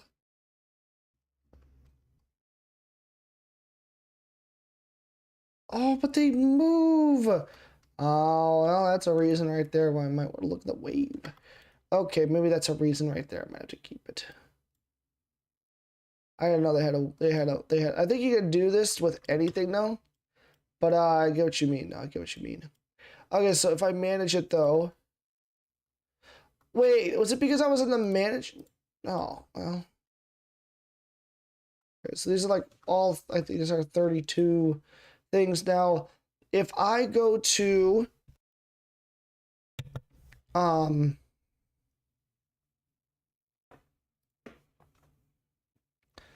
can resize it, I can move it. I don't know what that does. Import new, import.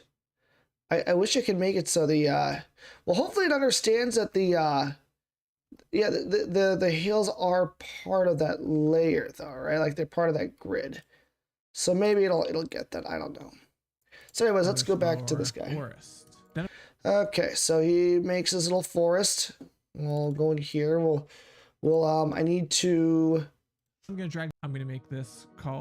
Need to enable a procedural content generation volume by right-clicking in my content browser, coming to PCG and choosing PCG graph. If you don't see PCG as an option, you need to enable it as a plugin under edit plugins. Type in procedural content generation framework. Make sure that is enabled. I'm going to make this called PCG_forest. Then I'm going to drag the volume into my level, make sure it is overlapping with my landscape, and I will double click it to open it. First thing I'm going to do is come to the input node, expand it, and drag off of the landscape output, which is getting data from the landscape that the volume is overlapping. I'm going to type in sampler to get my first surface sampler. I'm going to select that surface sampler and press D to debug. If you don't, so it's overlapping from the landscape, make sure it is overlapping with my landscape, and I will double click it to open it. First thing I'm going to do is come to the input node. Okay, so I would say it is.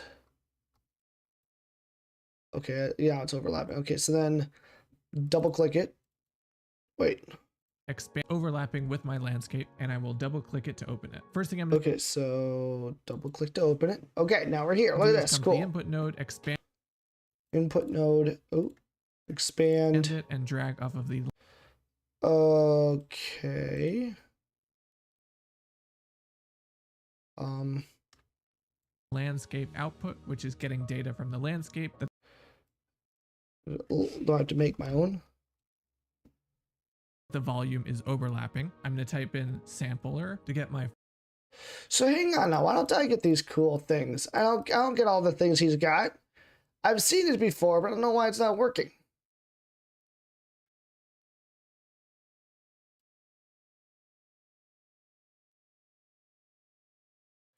Getting data from the land, come to the input node.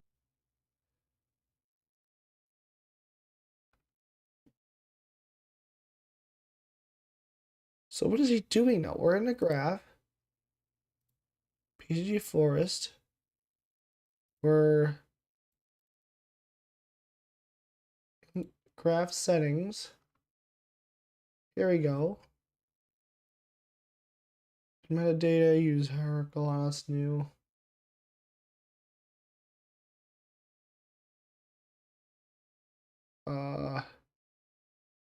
Well, okay, hang on. Let me just. Okay, now without touching it, maybe I gotta do this. Other one, no. Do I need to go to. See, he's able to just. Where's it all go? Expand it. Land. Do I just need to. Landscape data? No. Can I. Huh. And hang on. What was this made? This is a year ago.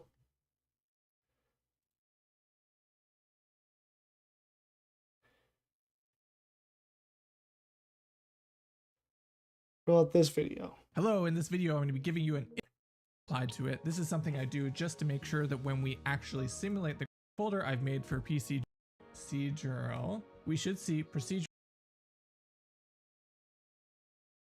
content generation framework as a plugin. Yeah. Go ahead and enable that and restart the engine if it prompts you. Now I'm going to come back here to my folder and right click, come up to PCG and choose PCG graph. I'm going to call this Flower Power version 2. Delete. Now all I have to do is drag it into my environment. So I'll drag it straight on here. My volume snapped to the size of 25 by 25 by. Okay. Oh, maybe there's something here. Hang on. I'm going to call this and enable that and There's something restart with the this engine now, if too. it prompts you. Now I'm going to come back here to my folder and right Flower power, flower heals. Okay, so yeah, he's making a forest. So I need, okay, so go to PCG. click, come up to PCG and choose.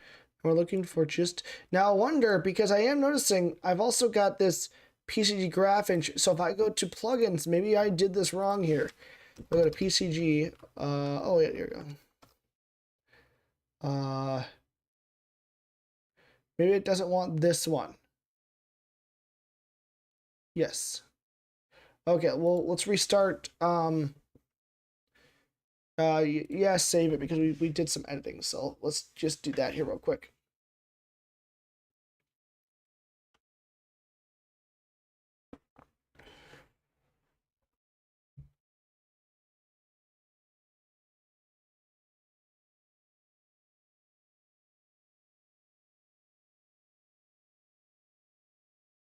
Okay, we're back. So I come back in here. Choose PCG. I'm going to create a PCG graph. It shouldn't be here anymore. Oh, maybe it is. Okay, I'm going to call this forest PCG. Graph. I'm going to call this Flower Power version 2. Now all I have to do is drag it into my environment. So I'll. Okay, so I'm dragging it into my environment. And then it says there's things over here. Straight on here. My volume snapped to the size of 25 by 25 by 10, but you can always adjust this later yourself as well. The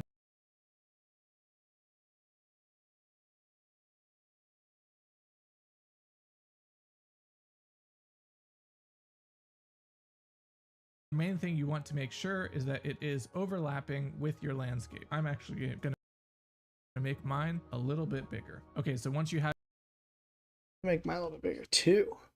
That's how I do things from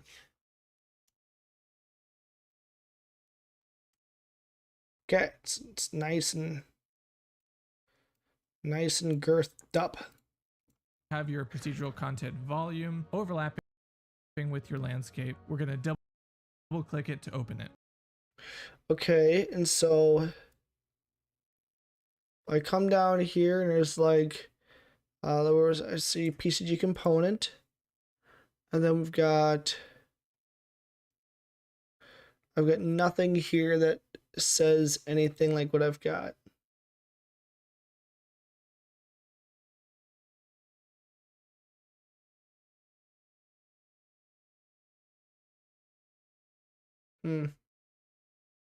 When you first open your PCG graph, it's going to look like this. We're going to have an input and an output. For the purposes of this tutorial, we're not going to worry about output, and you'll see why in just a minute, because we don't actually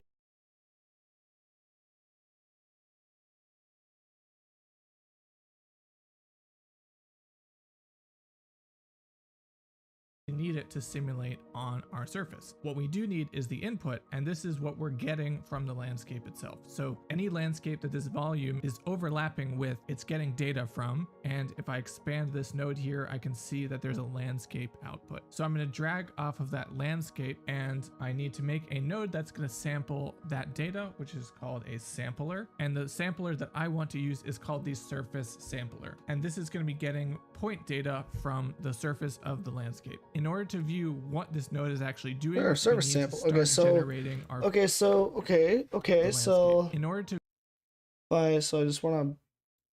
There we go. Okay, maybe they've streamlined it. Hang on, maybe there's something with this. view what this node is actually doing, we need to start generating our PCG volume, which we can do by selecting it in the world outliner. Okay. And coming over here to generate. The right side where it says generate. We're going to hit that button. Okay. And then come back to here to our graph and select the surface sampler.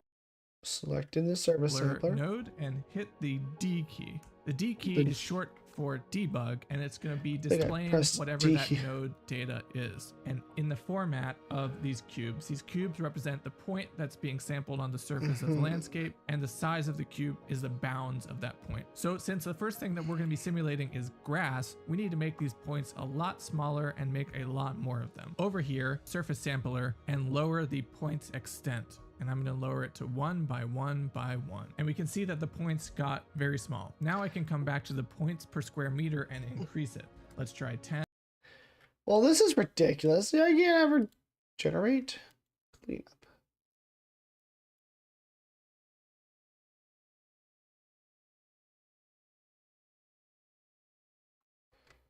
Other things underneath? No.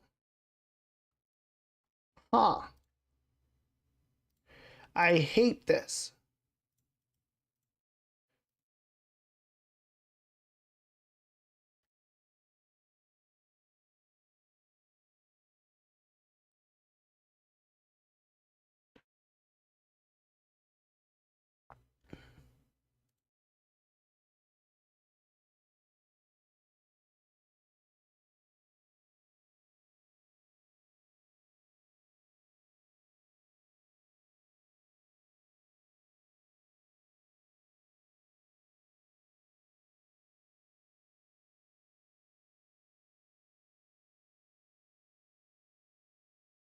Okay, well, I'm just gonna go to the other thing I can do, which is we are going to create using the foliage doodad. I know how to do this. Okay, so I need to kind of make a thing, but okay, so if I go to, I think I can do paint, single cycle through. And then I can go to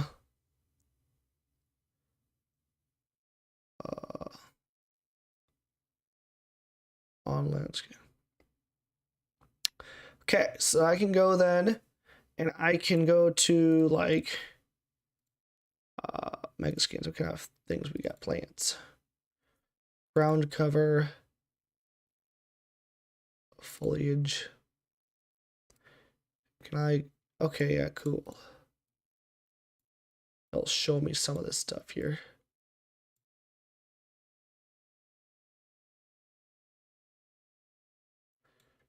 Not sure. What even is this stuff? Hang on. Ground cover, stack mesh, ground cover. I don't know what this is. Okay, that's one thing. Foliage, 3D assets, fallen pine trees, mossy forest rocks. Oh. Oh, that's like actually just okay. Do I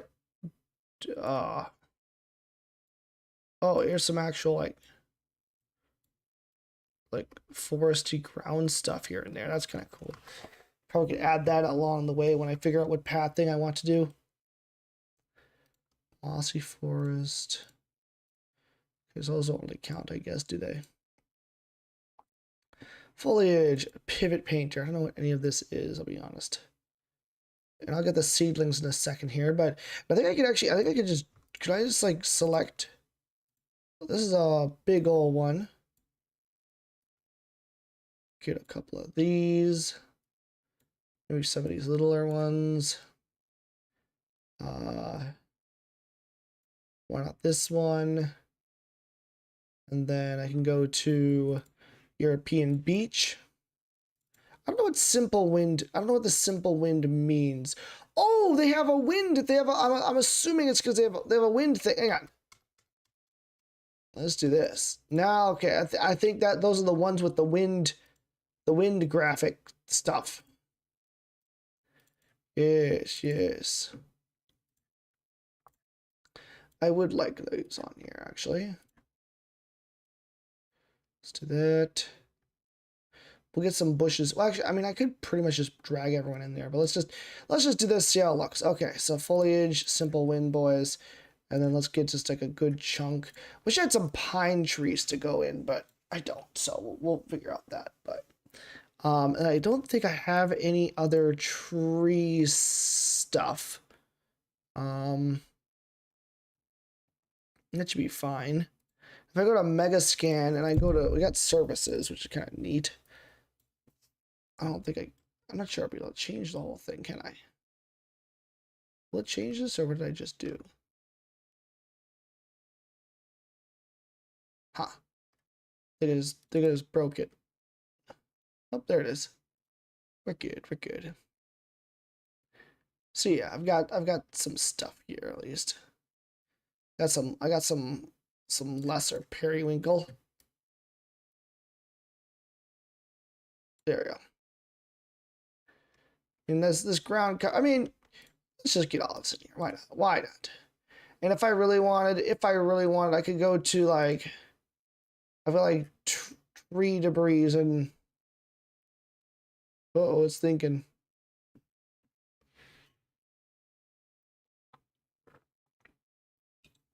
This guy's a loser.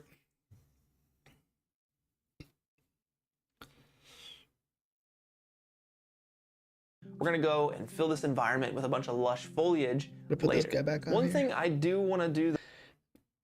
Oh, look at that. This is tree debris. So we got like, whatever this is. Oh, hang on. Oh, we got like static meshes being built up. Let me just give it a second here to think. I don't want it to crash if I can help it. What time is it? Did I spend another hour? Yep, just fucking around. Excellent. How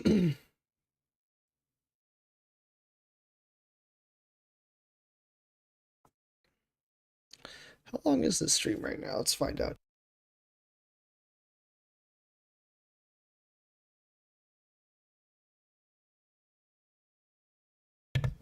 Two and a half hours. That's what I'd like to see. Oh, these darn static meshes. How cute they are.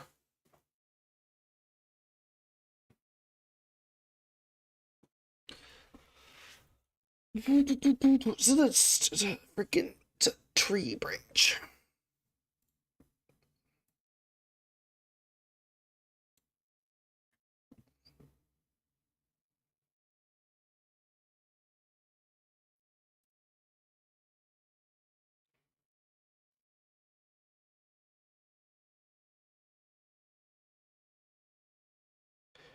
Let's just watch one of these while we wait for things to come in. Leftover Chinese food congeals beautifully squared. Do a little bit of this. I'm Gotta gonna work become a fast. reaction It's channel. gonna succumb to the heat.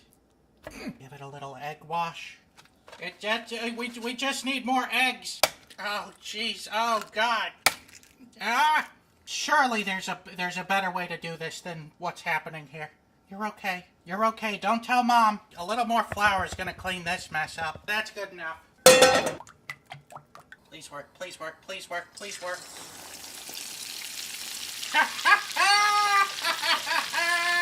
The top is where the problem is. All right, it's time we pull out the fruits of our labor. The sticks don't even work. I'll grant you that the execution could have used some work. But the taste? It's all about the taste, baby. It's pretty good. I think next time we should use a much smaller cube. So I'm gonna have to give the deep fried cube of beef and broccoli leftovers a 4. Let's see what ordinary sauces I got going on here.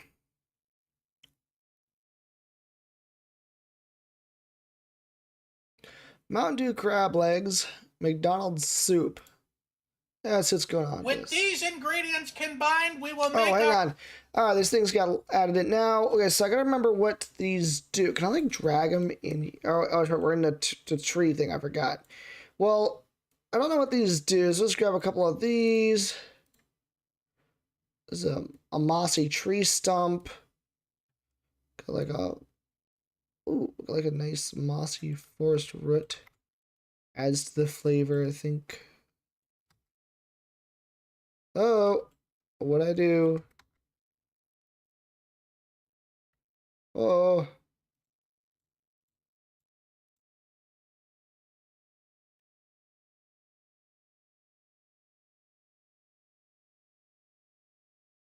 Preparing shaders. Let's make it bad again. Go back to landscape. Manage. Sculpt paint.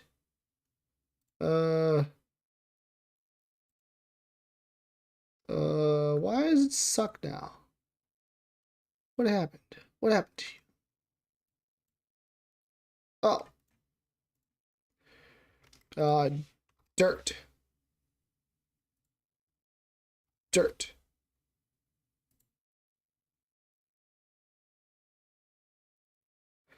Can I like, well, I don't want to like break it. Add.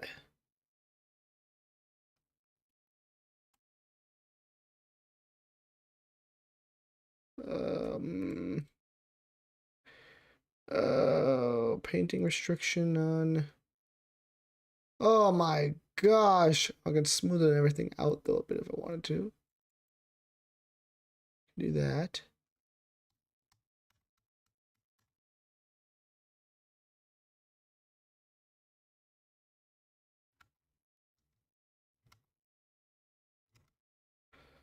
Don't know why it does these things, but okay. And then I want.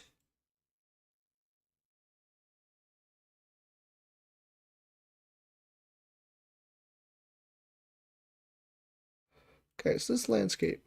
Can I just add the forest root thing to it, or how's this gonna work?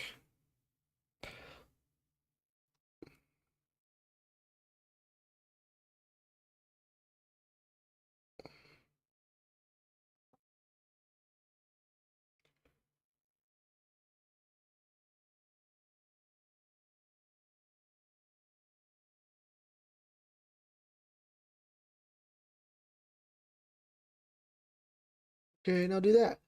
Updating texture streaming data.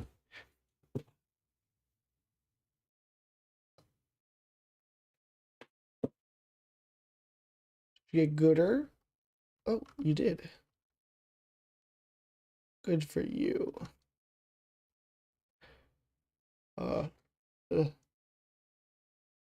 Perfect. Well, whatever. All right, foliage. Okay, see, there we go. This is better.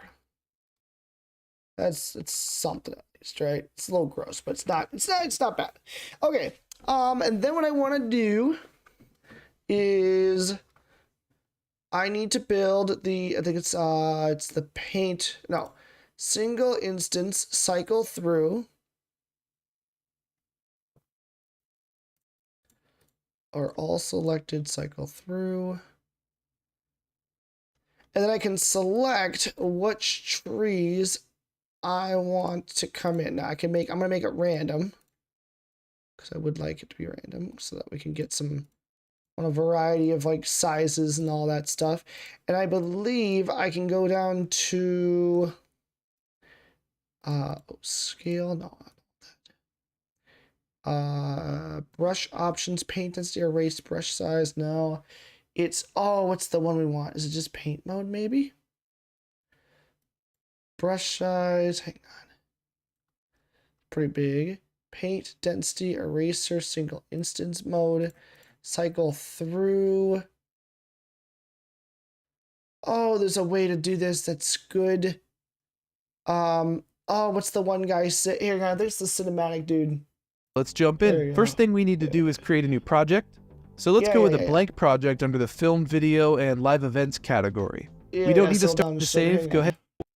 And then go to the foliage part. So let's switch back to select mode, variety. Now randomly spray them around as you paint. But for this example, we just want the foliage brush. So I want to go to the paint up in the mode. top left, switch from selection mode to foliage mode.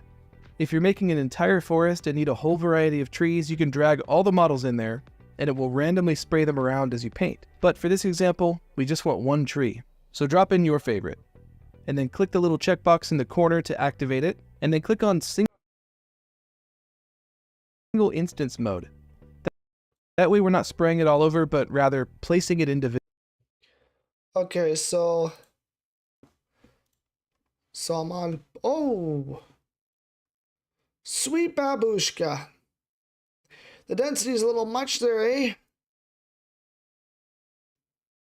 Holy shit. Just gonna undo that one real quick.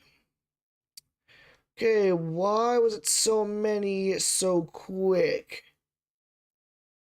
Oh, because of the density.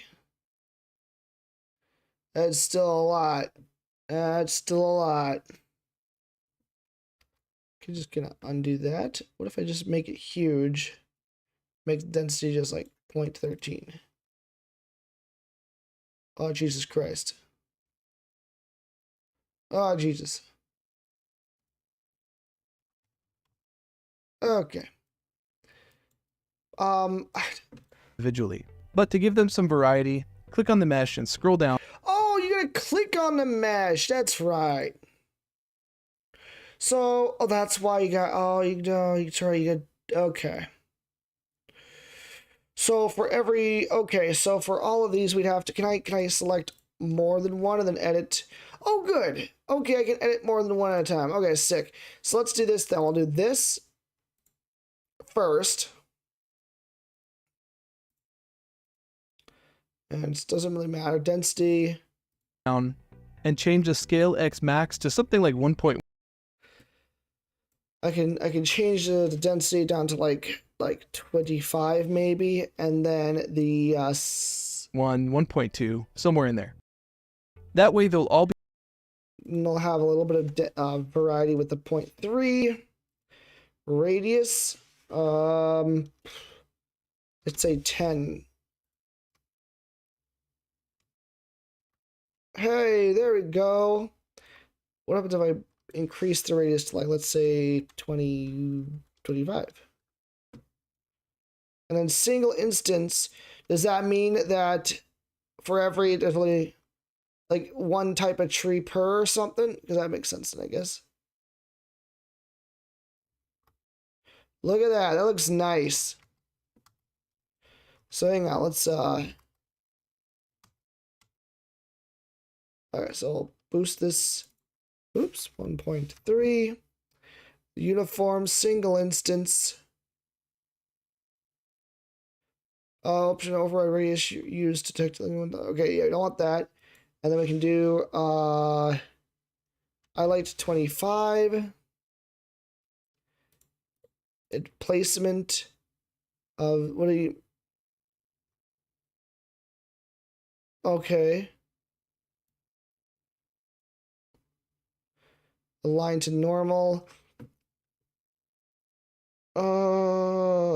They're painted on, yeah, average normal.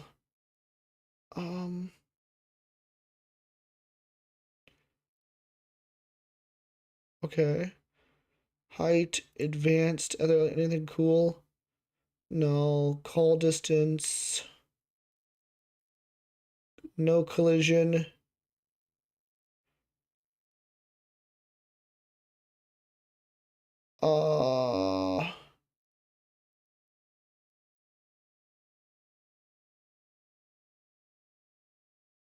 There we go. Looks nice. Oh, that looks so cool. Look at that. We made a little forest just now. Now, is that a single instance per? Is that what's being happening? Because I'd rather... It looks like it's a bunch of different ones all kind of growing together, I think. Look at that. That was kind of cool. And then I could, like, go in here and I could... go up to this, and I could just increase the brush size to this.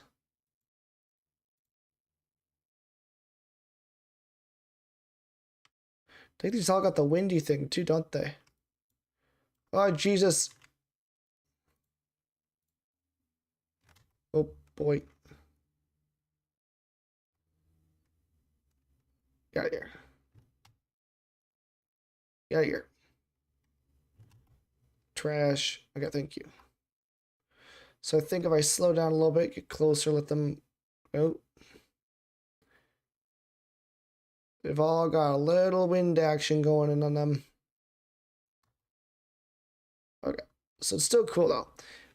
And then paint density. What's this? What if I like 0.1? That's better. What's it look like from above?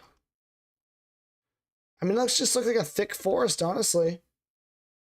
Right? So I go then to selection mode. What if I go to play from here? Oh, it's just too much. It's just too much happening, I think. Oh boy. Okay. Okay. But this does look nice, though. If these trees were to render in properly, but, you know. They're thinking very hard about that. So, okay. So we go to foliage. Point density, erase density.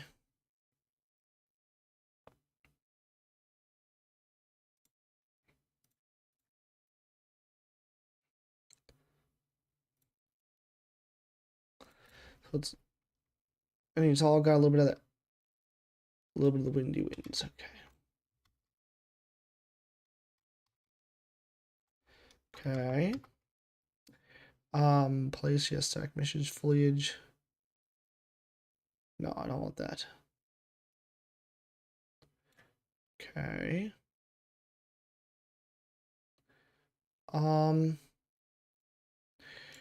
Yeah.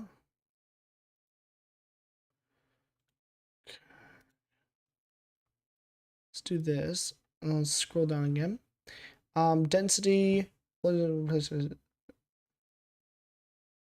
Oh, so maybe I want 10 density. There we go. Maybe that's better. And then see what. There, that's better. That's much better. It's still a lot. That's a manageable. That's a little bit more. Okay. So I think that's what I need to do. So let's do like 5.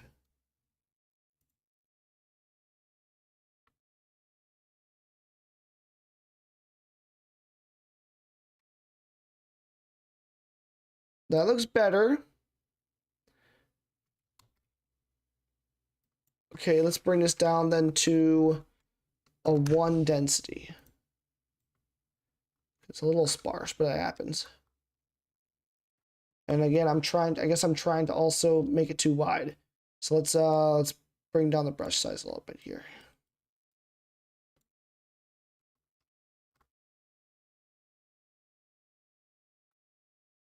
Wait, do they delete each other if... No, okay.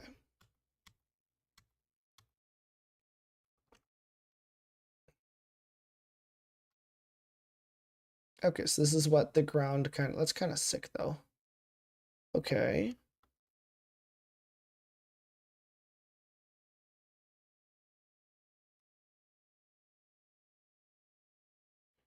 Interesting. So if I were to make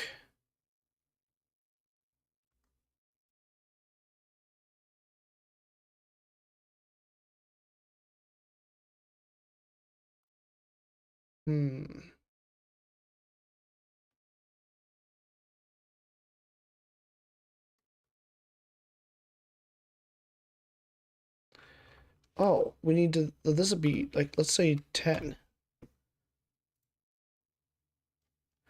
And then let's get the painting thing down a little bit so I can see what's going on here.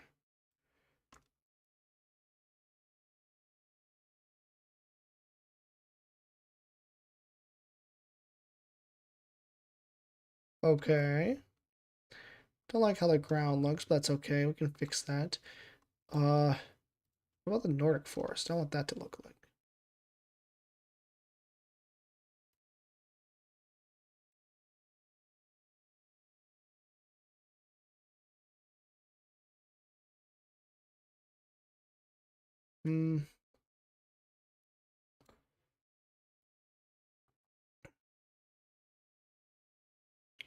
Okay, so then what about the remove?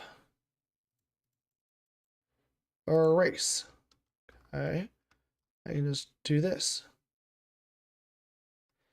Okay, fantastic. Okay, so if I go then to, I don't want everything selected. Because are they showing up? So I feel like I'm getting a couple of, no. Brush size, might as well just get everything for erasing it. How many got left?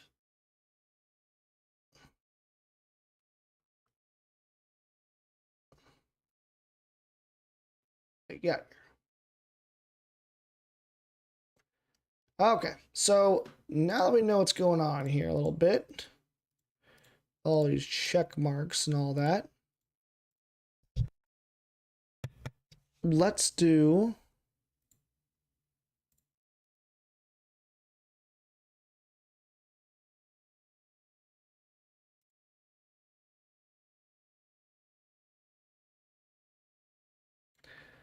get out of here.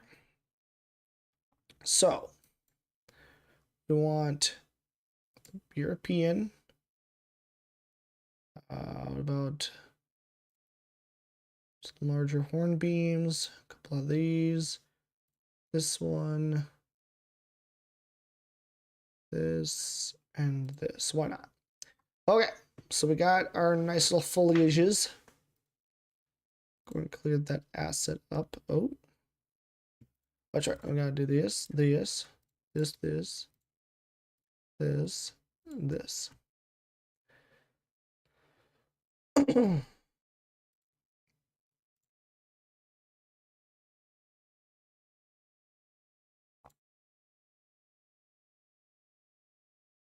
I know what single instances means, but oh, maybe that's what we need.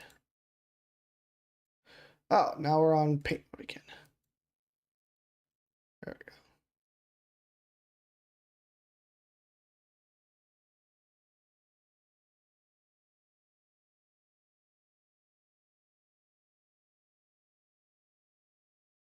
go. Okay, so they definitely have like a minimum value now. A little bit more dense. Let's do like about a 3 density. And then a radius between foliage instances. Okay, let's do like a 10 then. Is that better? I can't tell.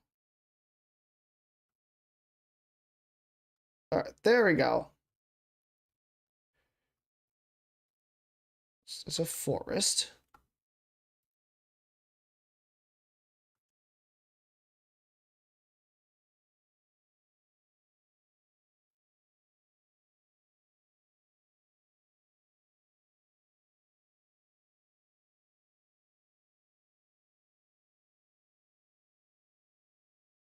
It's a thick forest. I'm trying to make it thick, but good lord.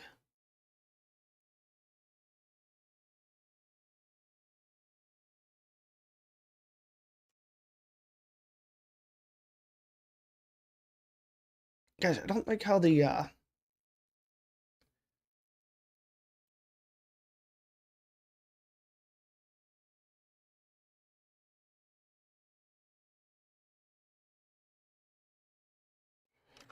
so all these are under one. Fantastic. Oh, no, those died. Okay, so what can I do?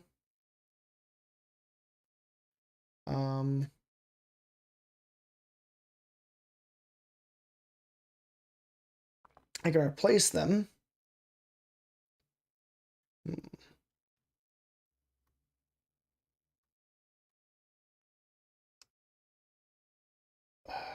I need more grass stuff. Do we have more? I have little seedlings, but see, these are. I get it. Those are all those. Wish I had some good oak trees, but I don't. Got a stupid forest thing here.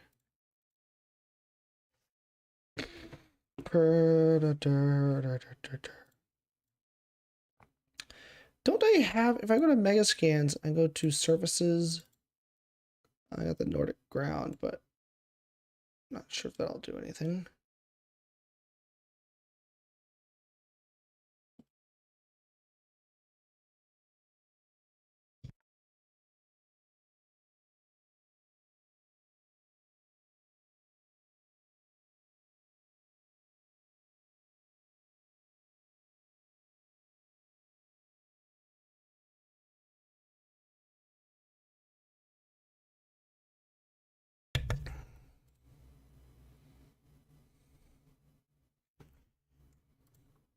Yeah, let's see here.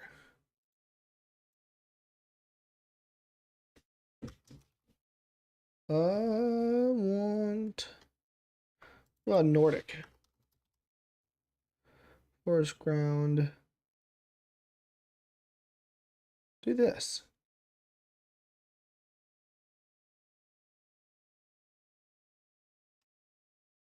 Oh. Well, that's just sad.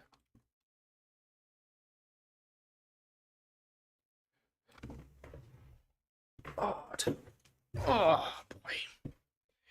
So again, see, but I'm trying to make, it feels like, again, I'm doing the same thing I keep constantly doing, and that is I keep building around, like, I don't know.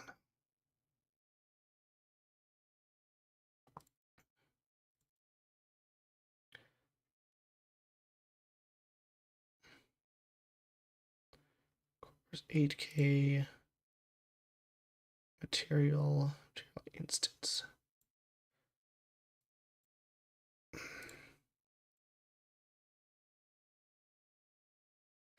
How to make, hang on.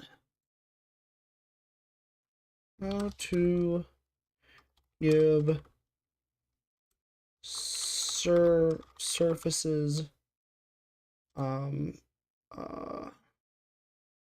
ruggedness in Unreal.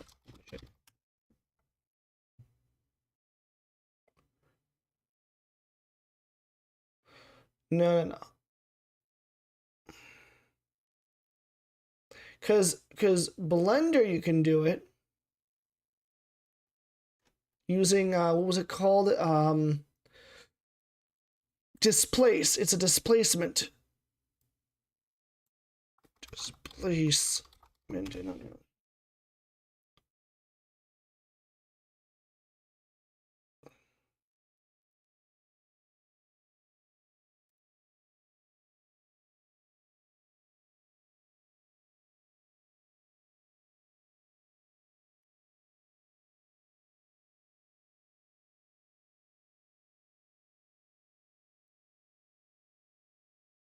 So I would like it to be, because there's, I mean, look how good that looks though, like, right? That looks pretty cool. I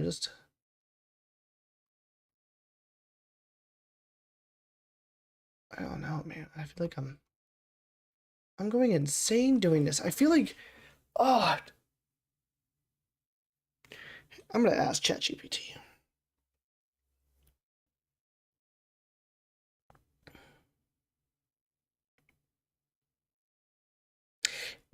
So in Blender there is a tool that you use to when you display stuff, you add a material, and from that material you're able to like displace or change the landscape of your scene. Now, I'm in Unreal Engine. Is there something similar to that that's like an automatic, just it kind of like crumples it up and maybe adds depth to places that it's supposed to be? Or what do I do, you think?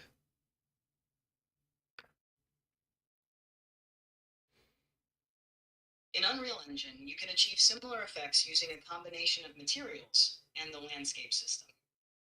Here's how you can add depth and displacement to your landscapes. Using landscape and materials in Unreal Engine. 1. Create the landscape. Go to the Modes panel and select Landscape. Create a new landscape by setting the size, scale, and other parameters. Yeah. Create to generate the landscape. 2. Apply materials with displacement. Create a material. Open the content browser, right-click, and create a new material. Open the material editor by double-clicking on the new material. Add displacement mapping. In the material editor, add a texture sample node and connect a height map texture to it. This texture will define the displacement. Connect the texture sample node to a multiply node to control the intensity of the displacement. Oh my god. Connect the output of the multiply node to the world displacement input of the material node. Add a displacement node and connect it to the tessellation multiplier input of the material node. I don't know what that is. Enable tessellation in the material settings by setting the material domain to surface and tessellation mode to PN triangles. Apply the material to the landscape. In the landscape editor, select the paint mode. Assign the created material to the landscape. The landscape will now display with the displacement effect, adding depth and texture to it. 3. Sculpting and painting the landscape. Use the Sculpt tool to manually adjust the terrain. This allows you to add hills, valleys, and other features. Use the Paint tool to apply different textures and materials to specific areas of the landscape. You can blend multiple textures for more natural transitions. Steps for displacement and depth. 1. Create and apply height map. Import a height map texture, grayscale image, to define the terrain's elevation. Apply the height map to the landscape using the material editor as described. 2. Automatic landscape tools. Unreal Engine offers tools like erosion, noise, and hydro erosion under the landscape. Can you tell me more about how to blend, or how do you use the paint tool in the landscape mode to properly like blend different materials together so it looks more like a varied environment? I don't know what. Blending materials in Unreal Engine's landscape tool can create a more realistic and varied environment. I agree. Here's how to do it. Setting up material layers. 1. Create a landscape material. Yeah. Open the content browser, right-click, and create a new material. Open the material editor by double-clicking on it. In the material editor... All right. Oh. Okay. Can you help me out more, please? Thank you. Or continue from my original question, because I kind of interrupted you.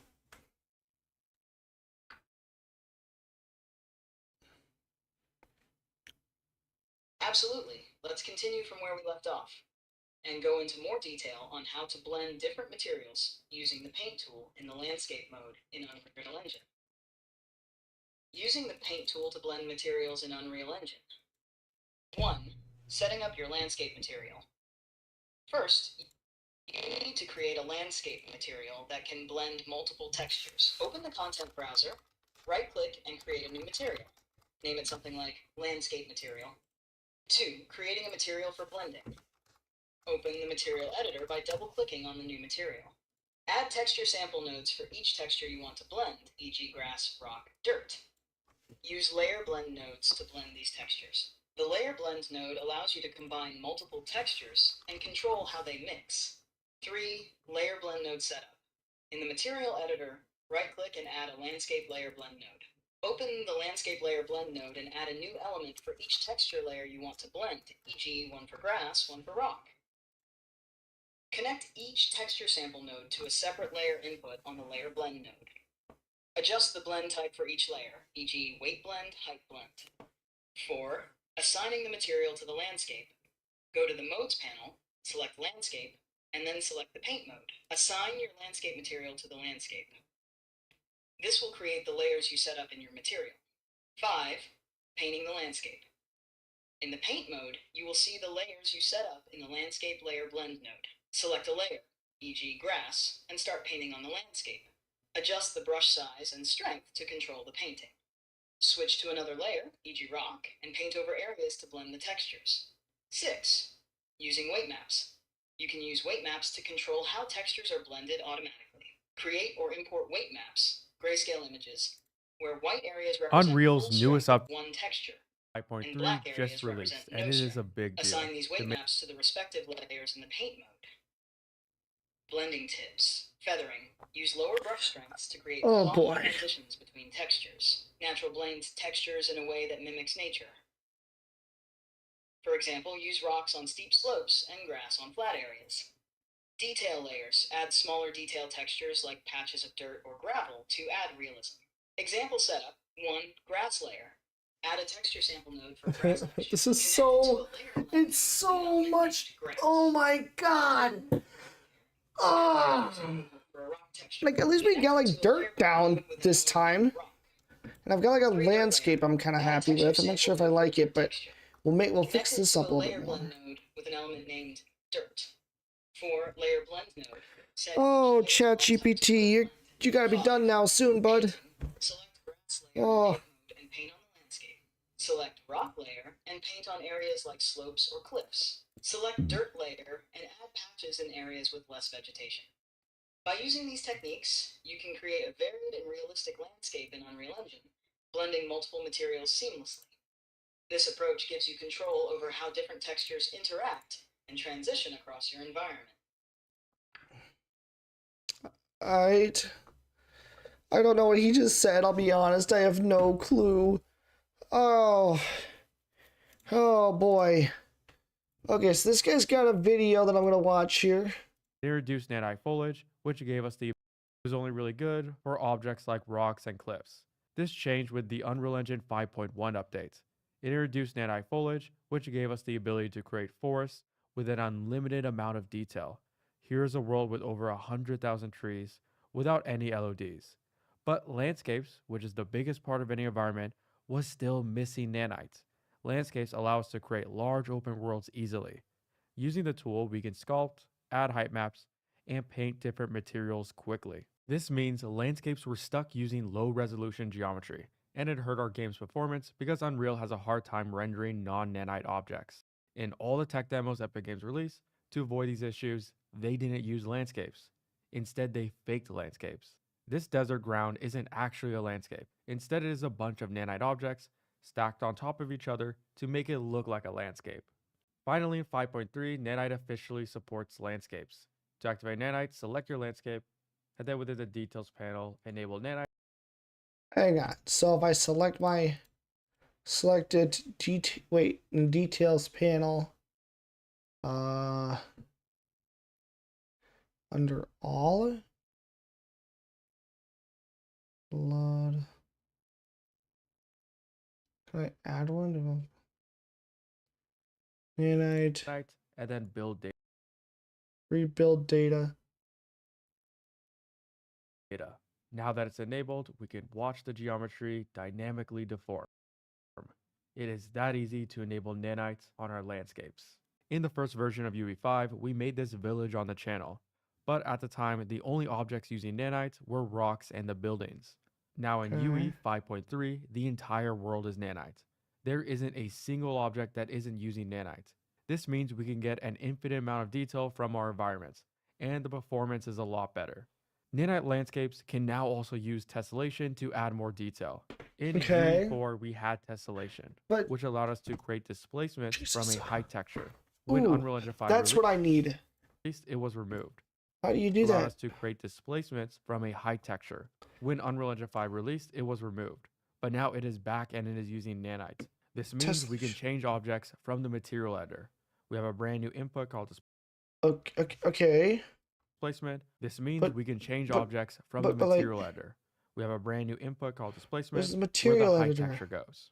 Tessellation can convert any simple mesh into an object with thousands of polygons. That looks beautiful. But how do you do that? Just with a texture.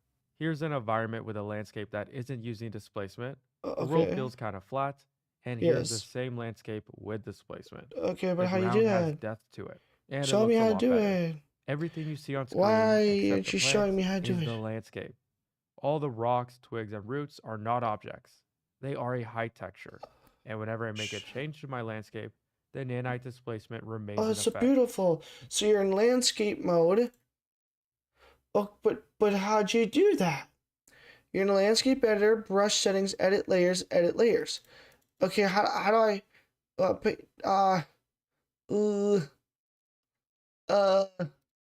how do I do a layer, you son of a bitch? This is just not good.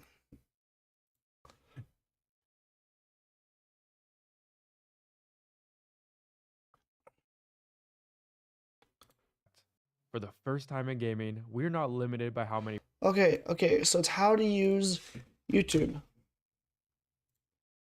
How to use tessellation for detailed environments.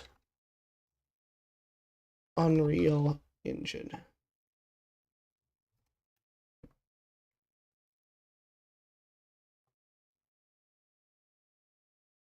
Okay.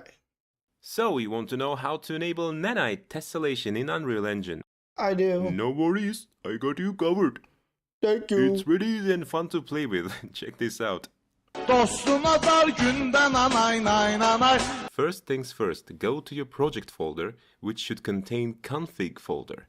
Open it and find the default engine.ini file. Open it and under render settings section, write precisely this. r.nanite.allow tessellation equals 1 and r.nanite.tessellation equals 1.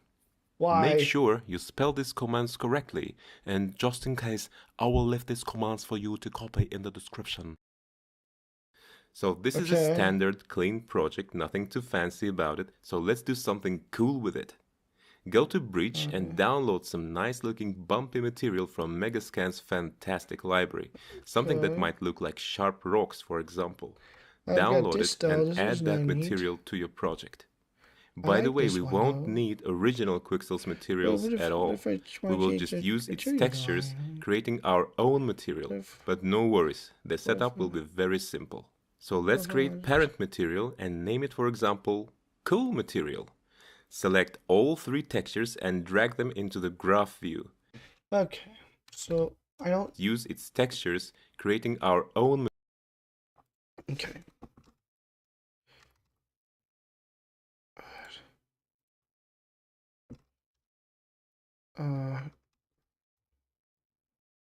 Okay.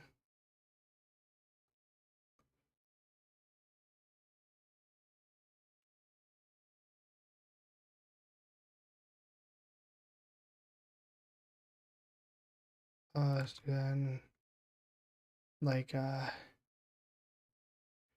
that's good. Okay. And then materials at all. We will just use its textures, creating our own material. But no worries, the setup will be very simple. So let's create Okay. parent material and name it, for example, Cool Material. Select all three textures and drag them into the graph view. oh, it's the textures. Oh, the textures. Okay, so maybe that's what he was talking about. So if I go hang on.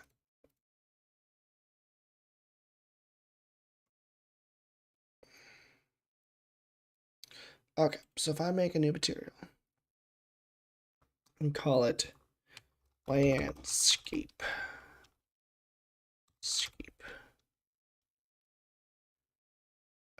Oh. Okay, delete this. This one. Okay, but like, okay, so if I got textures though,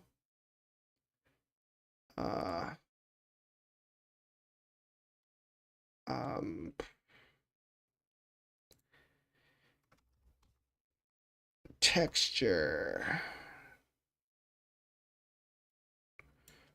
We can get some good ones somewhere, I bet. I know we got some good textures out there. So many good textures. Ground. Mud. Mud, no puddle. 8K. Okay, do this one. Some moss, some Nordic forest stuff. Not some rubble. Rubble, no. Rock ground.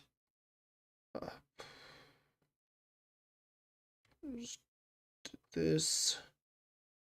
And yeah, some mud, why not?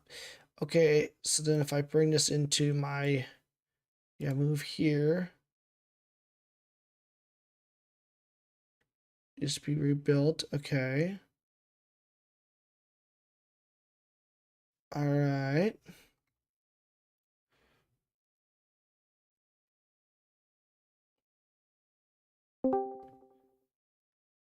Okay, so they made it in there. Rebuild. My landscape mesh is made out of nanites. Go to my landscape materials. Get rid of this. And name it, for example, that might look like sharp rocks, for example. Download it and add that material to your project. By the way, we won't need original Quixel's materials at all. We will just use its textures, creating our own material. But no worries, the setup will be very simple. So let's create parent material and name it, for example, Cool Material. Select all 3 textures and drag them into the graph view. Connect albedo to base color, normals to normals. Okay. And this third one is actually a combination of ambient. Oh, so we're looking for, okay, so occlusion, roughness, and displacement. So we want the, okay, so I got you. So we can only use 3 of these. What would be the best 3, I'm thinking? So this is like some moss, I believe. This is more of like a cool little dirt one. So like maybe Placement. This third one is actually a combination of ambient occlusion, roughness, and displacement packed to RGB channels. So maybe I want this one. Oh boy. Ambient. So I want this one to be the base color. Okay. And then maybe I want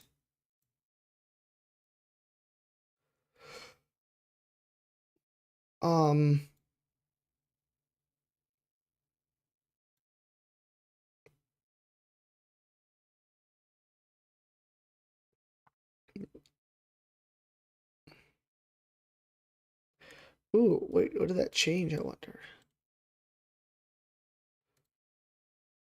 Oh. Oh, look at that. It adds rocks in there.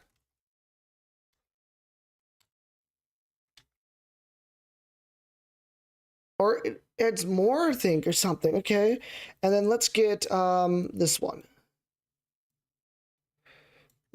Ambient occlusion, roughness. This will be ambient occlusion.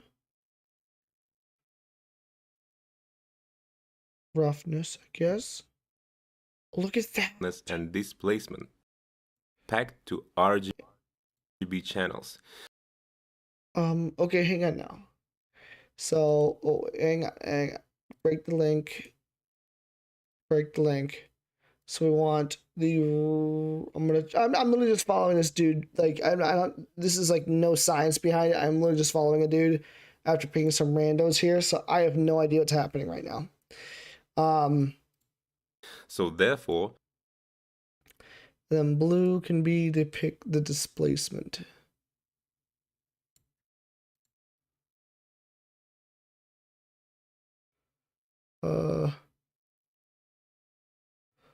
There's no displacement. Maybe displacement.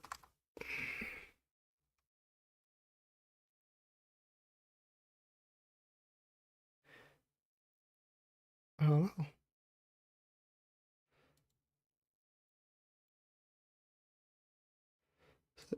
Did it do anything here? Ooh, look at that.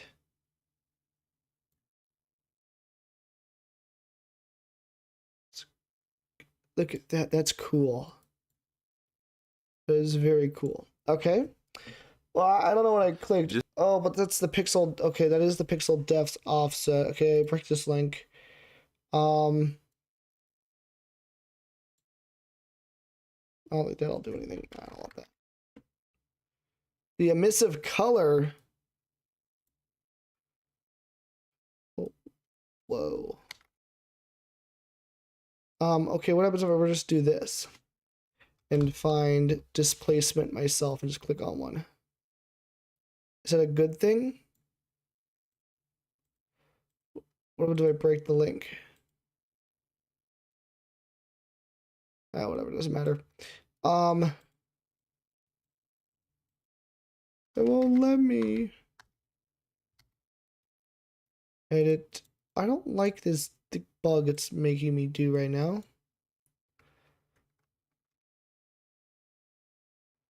Strange bug, but whatever. I'll just leave it as is. This is fine for now. Just connect each one to its corresponding pin in the material node.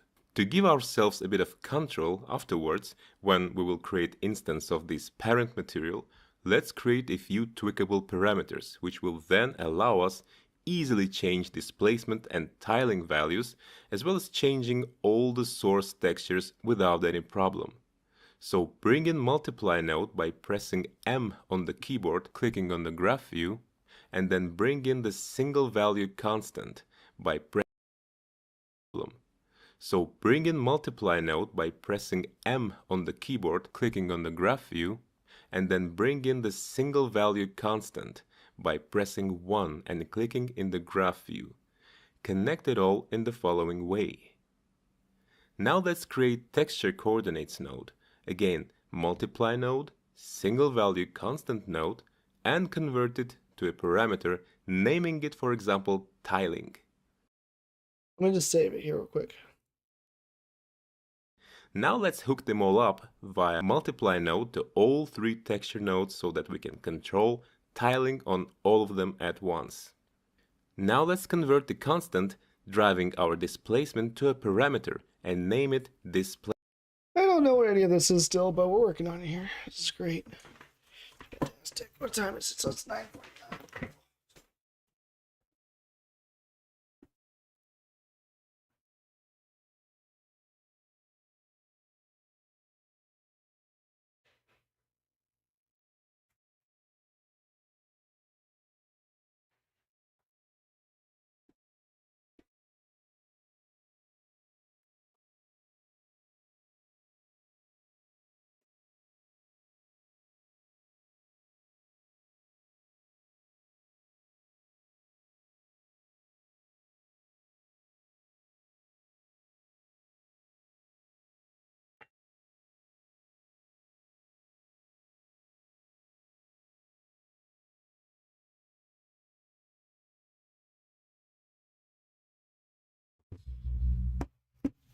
Okay. Let's keep this over here so I can actually do things. Okay, so I'm back in here. Let's update my thing. Texture sample, yeah, this is a liar. So, I need a displacement node of sorts, I guess. Oh, I've got like a glass. Got a lot of stuff going on here at this point. This is really cool. Node so and convert it to a parameter. Parameters, which will then allow us easily change displacement and tiling values, as well as changing all the source textures without any problem. So bring in multiply node by pressing M on the keyboard, clicking on the graph view, and then bring in the single value constant by pressing 1 and clicking in the graph view. Connect it all in the following way. Now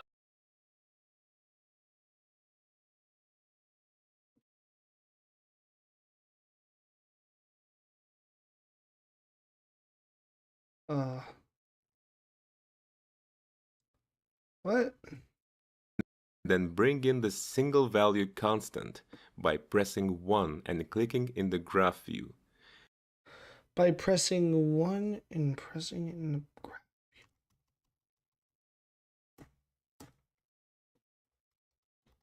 I don't know if this is working, Chief.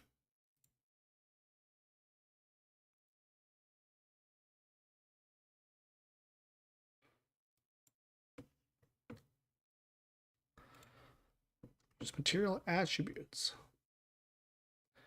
What is this? Oh.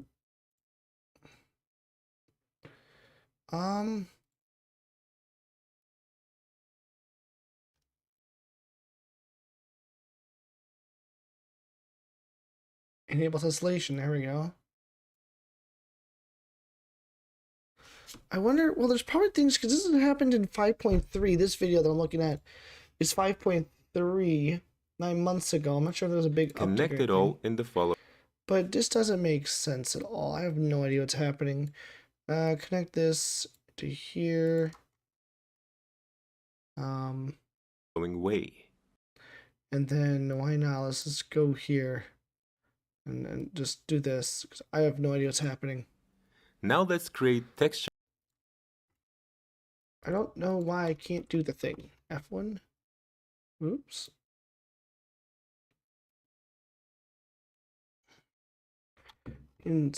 Per instance fade. 1 instance. No, it does nothing. Coordinates node. Again, multiply node, single value constant node, and convert it to a parameter, naming it, for example, tiling. Oh my god.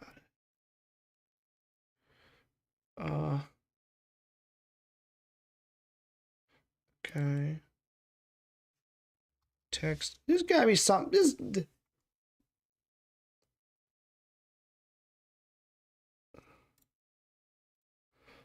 No, this is it. There's one little step left. You name parameter. Have it. Nanite tessellation is here in its full glory.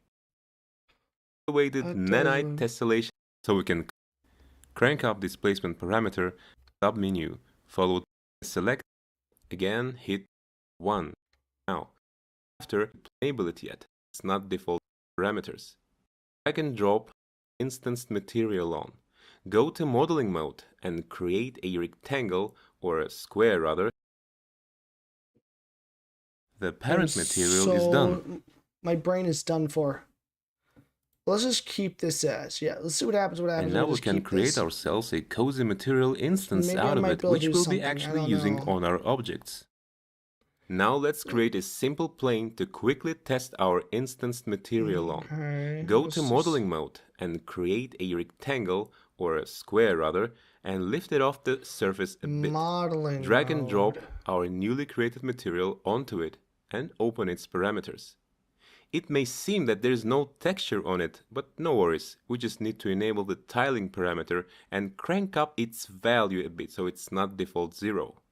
Tweak this parameter to your liking. As you can see, there's no tessellation so far. No worries, we just didn't enable it yet. Also, the plane seems to be quite small actually, compared to player. So I think I will upscale it a bit, so the tessellation effect which I'm after... What the I don't... He's gonna scale it.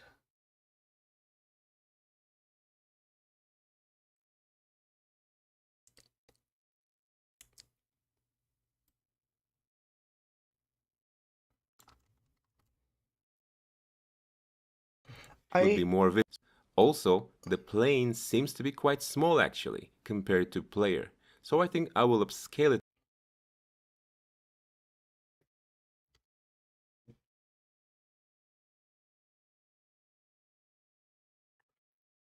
let's try this one. Hello, in this video, you'll learn how to use nanite displacement, a feature introduced in Unreal Engine version 5.3. It allows you to add a height texture to objects, giving them depth or height. This can turn a flat area into a more detailed landscape or object. Recently, in a tech demo for the upcoming game Marvel 1943, Unreal Engine showcased this feature by transforming a road. Initially, the road lacked detail, but by applying height displacement, developers added more depth and realism. In this tutorial, you'll learn how to achieve the same effect. First of all, you're going to want to make sure that you're using Unreal Engine version 5.3 or above. Next, we want to enable nanite displacement. To enable nanite displacement in your project, simply select anywhere in your project. So I actually have to do this, Right-click. okay? Let me open up my level real quick, so I wanna scene one, please. Thank you. Don't save, don't give a crap. Okay. We're back. So And go Show in Explorer. so right click, Show in Explorer. Do I actually have to do this? Okay. Navigate to what your project's called, and we just want to go to the config file. Config file. Then open up the default engine file. I actually have to do this, okay. This should open up a text file, and we just want to go over to the script. Where the R is at? Okay. Engine rendering settings. Next, we want Script engineer. Okay. to copy these two texts and place them below the R render settings. I'll leave a link in the description where you can just copy these texts exactly, and we just want to paste them here. Okay, so at the end of the luminance range equals true one. Luminance range equals true.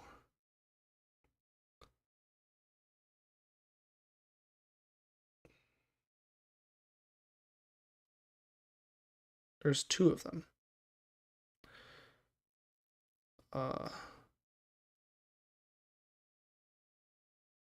Ray tracing.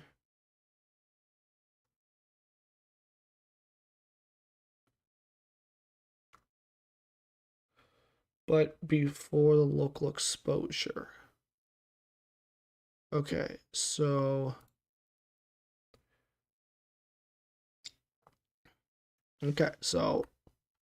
it wants me to put r.nanite.allow tessellation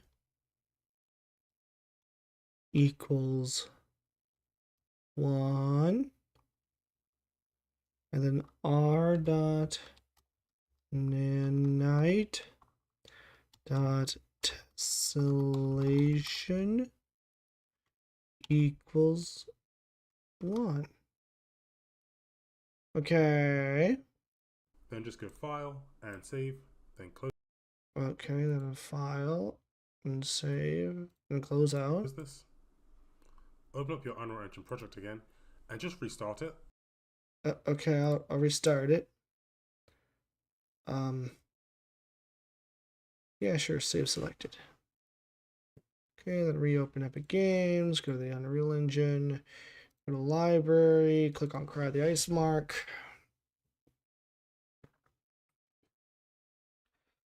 Oof, what time is it? Oh, good. I have an excuse to go to bed now, at least.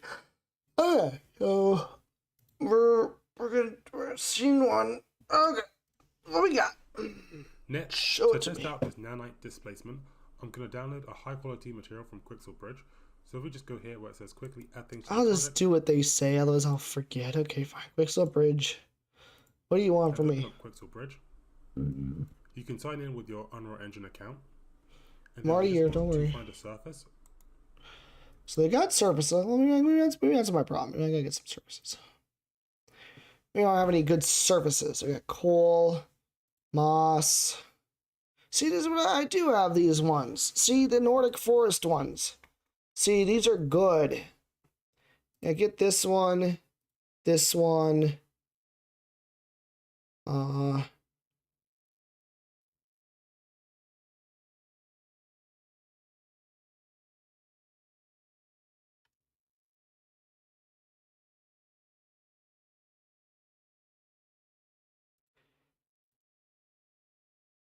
some ground ones.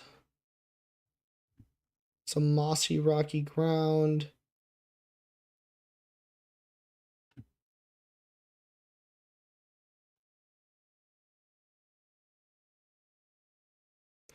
Anything with leaves?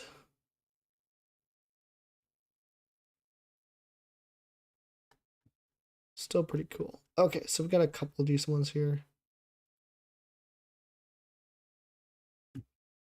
Let's add it. It's coarse. I like this one with the leaves more so, honestly. That's pretty cool. Yeah, the moss and leaves, that's nice. They already have the Nordic one here, but let's just re-download it. Why not? Or re-add it in there, because I think I screwed it up. Add.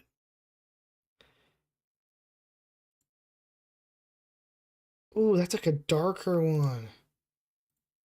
I like that.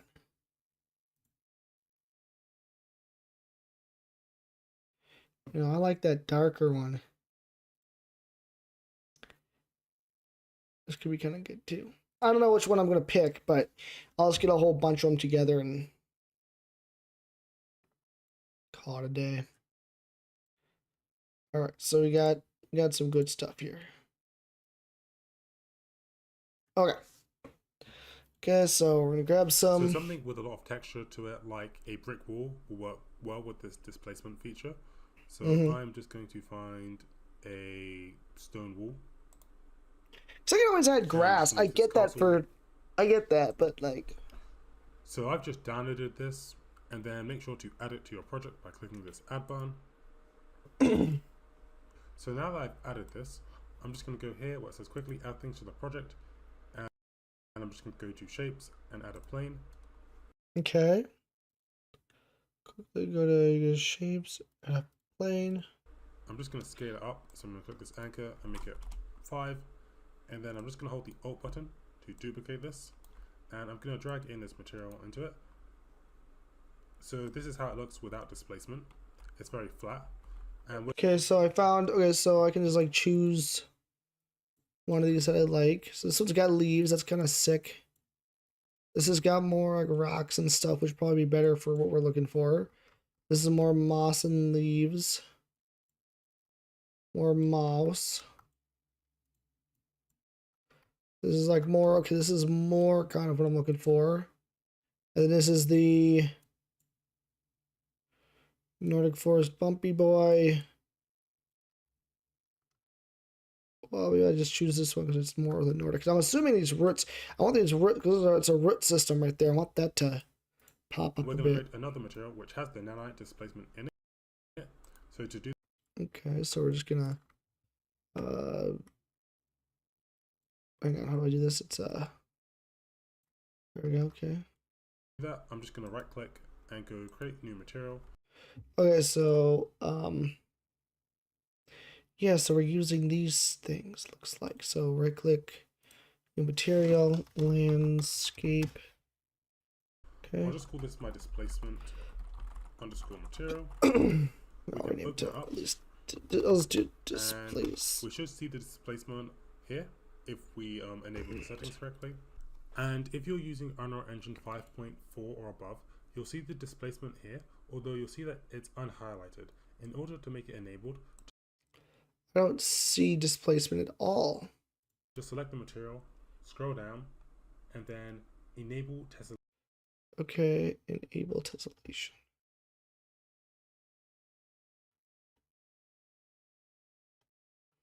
Where the hell is that?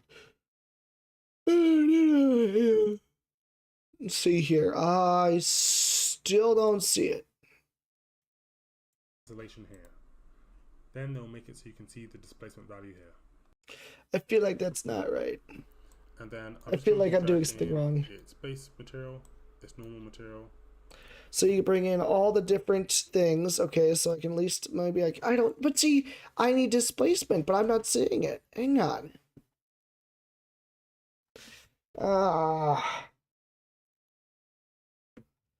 Displacement not showing up in material. Displacement option not showing up in material. Unreal Engine 5.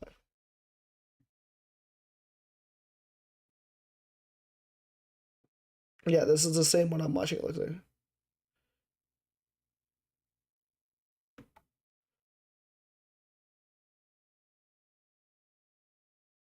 Welcome to new and exciting changes in our... Right now.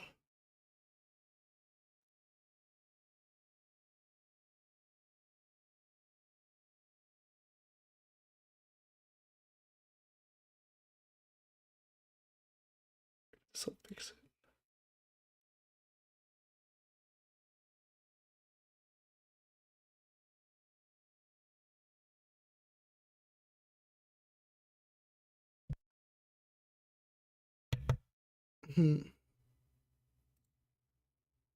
Maybe this one? Welcome to new and exciting changes in Unreal Engine 5.3. Now, landscape supports nanite and displacement is back. Everything can be done in real... Did I not pick the right one? Like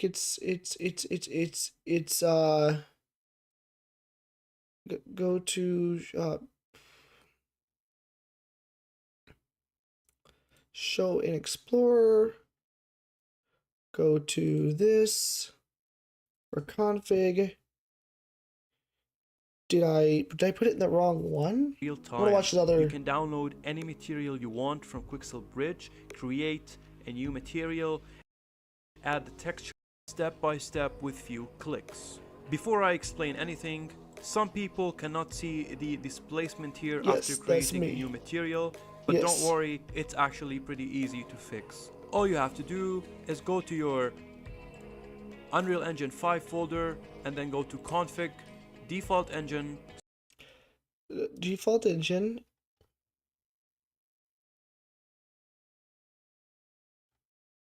Scroll down to renderer settings. There we go.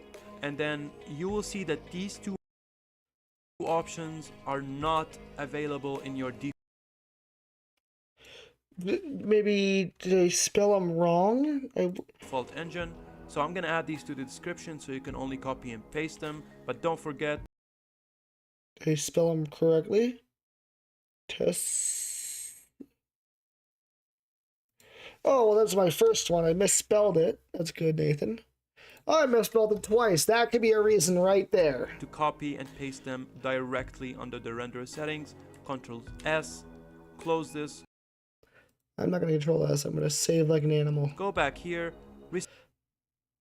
Restart your engine.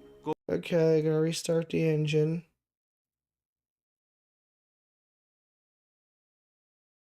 Yes. Time is it? It's 10:13. Okay, I'll go to bed here in a second.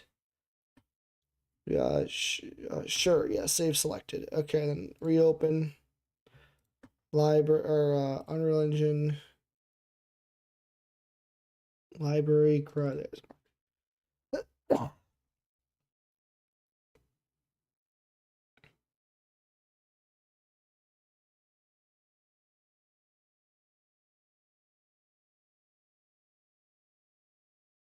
Yes. Hey, it's working. Look at that. I got it. Yeah, it's sick. Okay, file. Okay, so now I won't be such a big old bummer face. So if I go in here now,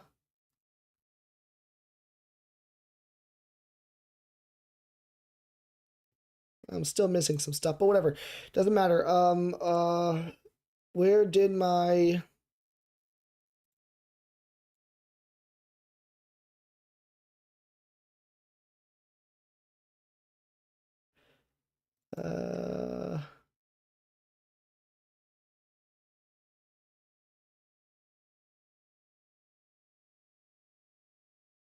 what was the one where I was making a separate doodad at? This one. Okay. Go back to the new material you created, there now. and you will see this option. First, go to selection mode, go to landscape, and then hit create landscape. After you're done, go back to selection. Then right click here, add Quixel content, Yeah. I'm gonna go to my local, and then I'm gonna choose a material.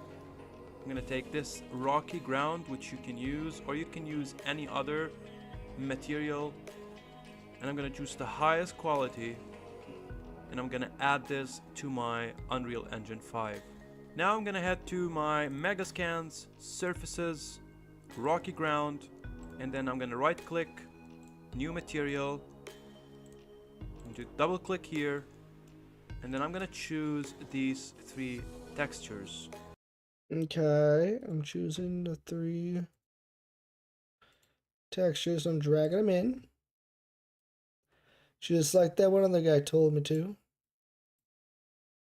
Connect the base color to the base color, the normal to the normal, and then this one connect it here, and then this one to roughness, and finally displacement. Apply, and now if Okay, and then where did you see apply it? And then this one to roughness, and finally displacement. Apply. Oh, then I can press apply. Thirsty. And now if you press on that, you go down. You see here displacement, magnitude, center. I'm gonna. So I can go. Okay, cool. There we go. Put this to 0.0. 0.0. Let's say 5, and then I'm gonna apply this and close this. I needed to do a small thing so we can let the landscape have displacement in it. So enter console command here. So I'm gonna need you to copy and paste. So okay, so I do need to actually copy paste these in. Okay. Again, these 2, but without the equal, only space. So Without I'm gonna just equal, no Control C, space. Control V, and then hit enter, and then I'm gonna Control C this one and Control V this one and hit enter again. And after I activate this, I'm gonna go and select my landscape, go up, drag and drop this to landscape material. Oh my goodness. So, okay, hang on. So then I'm just gonna, maybe I'll just do this one for the moment. And then, so I've got my displacement, okay. And then I need to go to this. I could just probably type in displacement. Okay. You can still not see displacement. That's no because we change. did not enable the nanite. Okay, we need to enable the where's the freaking nanite under all? Okay.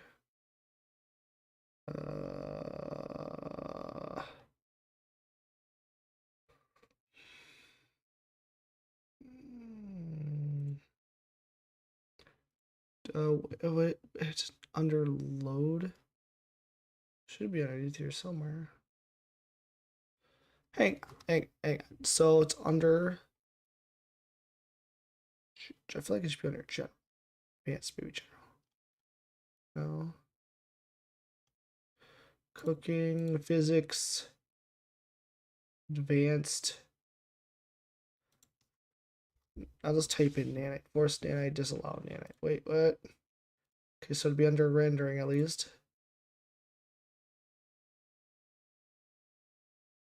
What? Of course now I can't see nothing. Enable nanite. Where is it at though, bro? That's landscape material. Okay, default physical material. Static mesh. Advanced. You can still not see displacement. That's because we did not enable the nanite. And okay, build. I don't.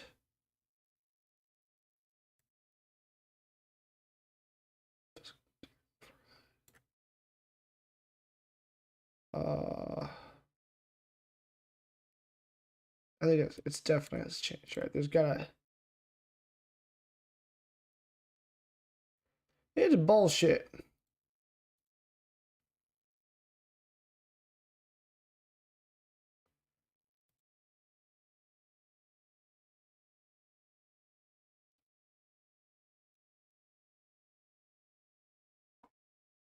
Maybe I didn't.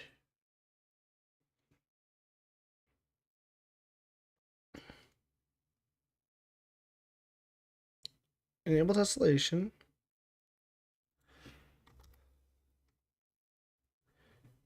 Used with nanite. True. Exit. Yes, yeah, save it. Little bastard.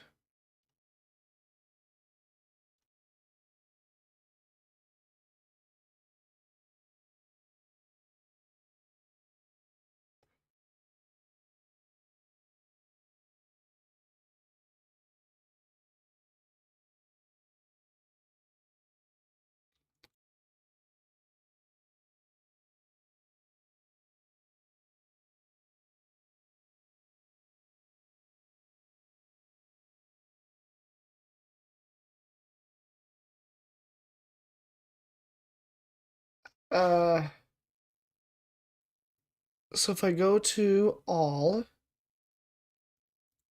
transform, static mesh, materials, physics, I swear, I see these things and they're just not here.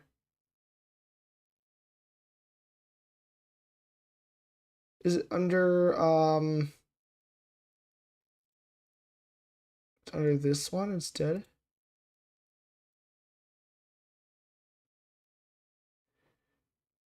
There's a different choice. Nope. Ray tracing, texture streaming. I don't know, man. This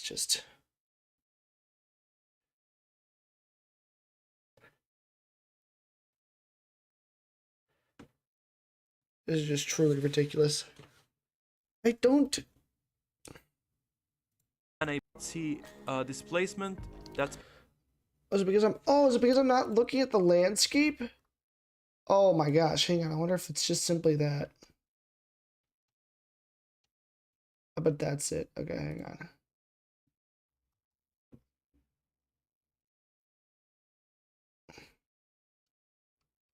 That looks gross. And then I think I can just go. That's why.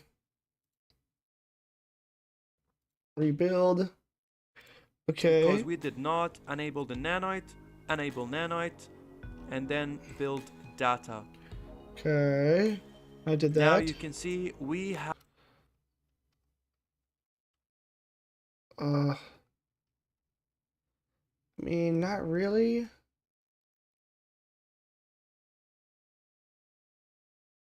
Did I miss a step? I feel like I'm gonna watch this one more time all the way through. Now it could be because I did choose this, and so maybe it doesn't. But like, there should be something, Everything can right? be done in real time. You can download any material you want from Quixel Bridge, create I'm gonna try a different one this time. add the texture with the displacement, and create a nanite landscape. Today I'll be showing you how you can do all this stuff step by step with few clicks. Before I explain anything, I'm gonna choose this some one, this people next cannot one. see the displacement here I'm gonna after creating a just new try material, but don't worry, it's actually pretty easy to fix. All you have to do is go to your Unreal Engine 5 folder and then go to config, default engine, scroll down to renderer settings. There we go. Okay. And then you will see that these two options are not I'm just available in gonna- your default so engine. these are all so I'm gonna now add these open to to the me, right? description so you can only copy and paste them. What? But don't forget to copy and paste. So wait. So.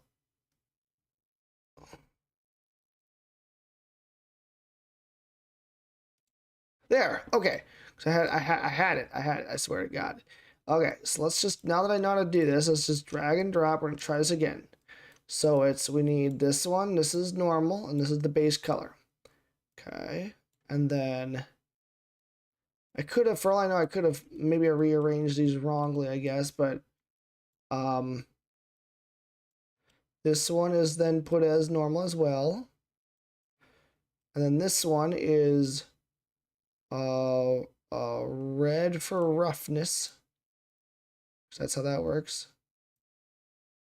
Right? Them directly under the render settings.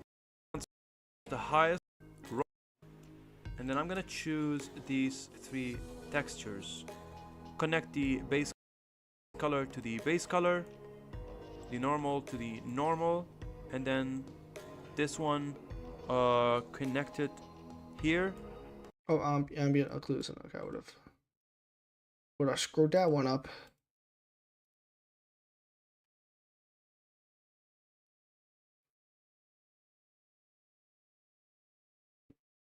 Okay. And then this one's roughness. Green, obviously G for roughness. That's how that works. And then I think this blue is displacement. And finally, displacement. Okay. Apply. And then now, if you press on that, you go down. Apply. You see here displacement, magnitude, center. Okay. And then I can now find displacement, magnitude, center. What if I want to do like, let's do 0.0, because I think he does 0.00, doesn't I'm gonna put this to 0.0.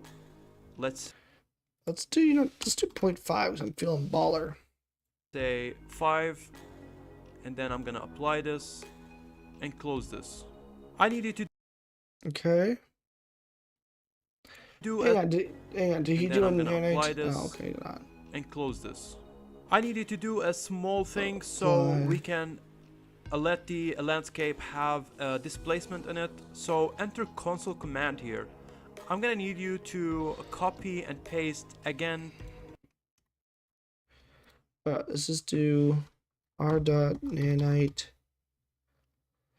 dot allow tessellation 1, and then r dot nanite dot tessellation. See, I'm doing it again. Elation 1. Hope I didn't screw that up. Okay.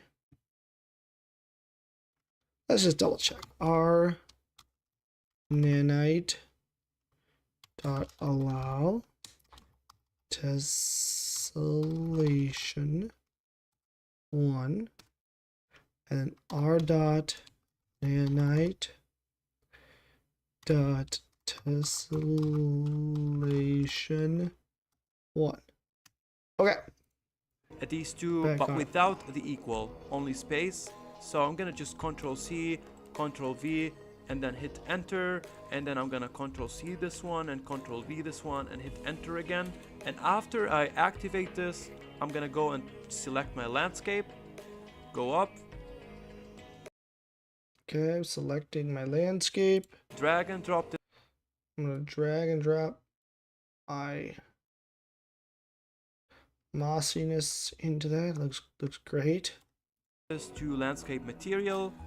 You can still not see still displacement. flat. That's because Yep, I we did agree. not enable the. I'm gonna go enable. I'm gonna rebuild the data. Okay, Nanite, enable nanite, and then build data. Now you can see. Why can't I? How do I adjust it? Does it say how to adjust it? We have a displacement. Maybe there's a way to adjust it.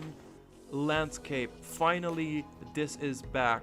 Don't forget that if we wanna apply a new material to this, for example, I created my own new material. Let's say this example here. Can I go to like, yes, if not, whatever. If I go down, is there like a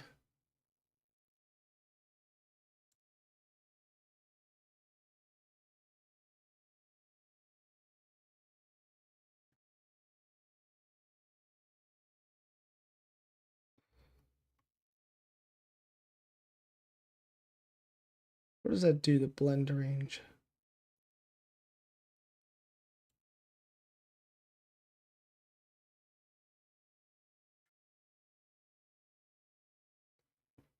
Virtual texture.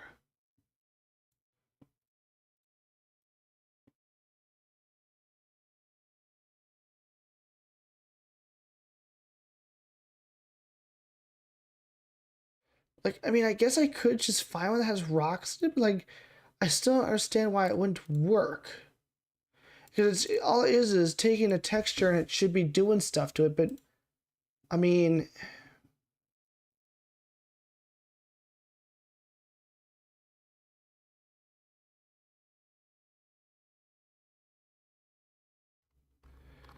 like, I don't see. There should be like something that kind of looks like something sticking up. Just like I was just thinking of like sticks or something, but I can't find nothing. Okay, what if I go into it and I adjust the displacement so it's like 10 or something ridiculous? Yeah. And then if I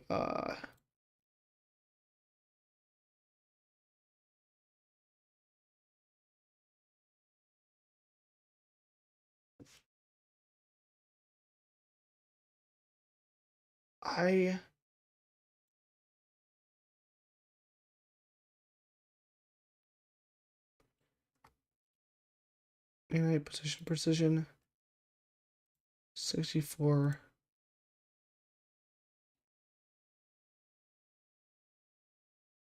Okay, well, all right, I will I'm gonna try one more, maybe one with rocks or something here.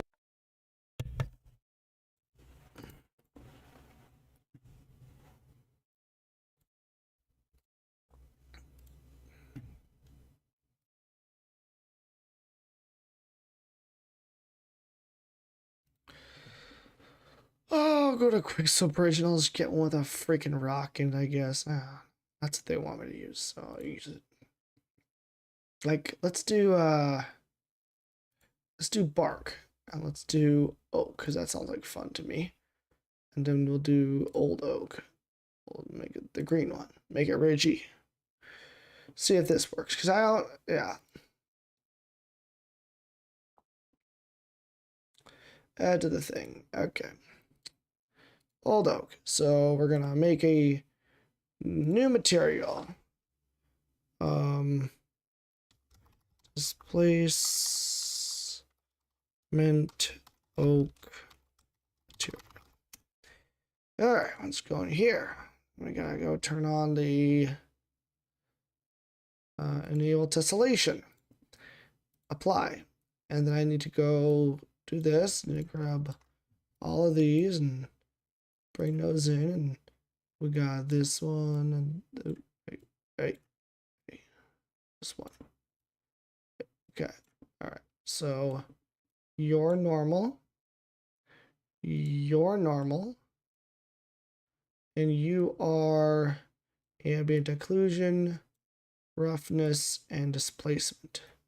Okay, and then we go down to,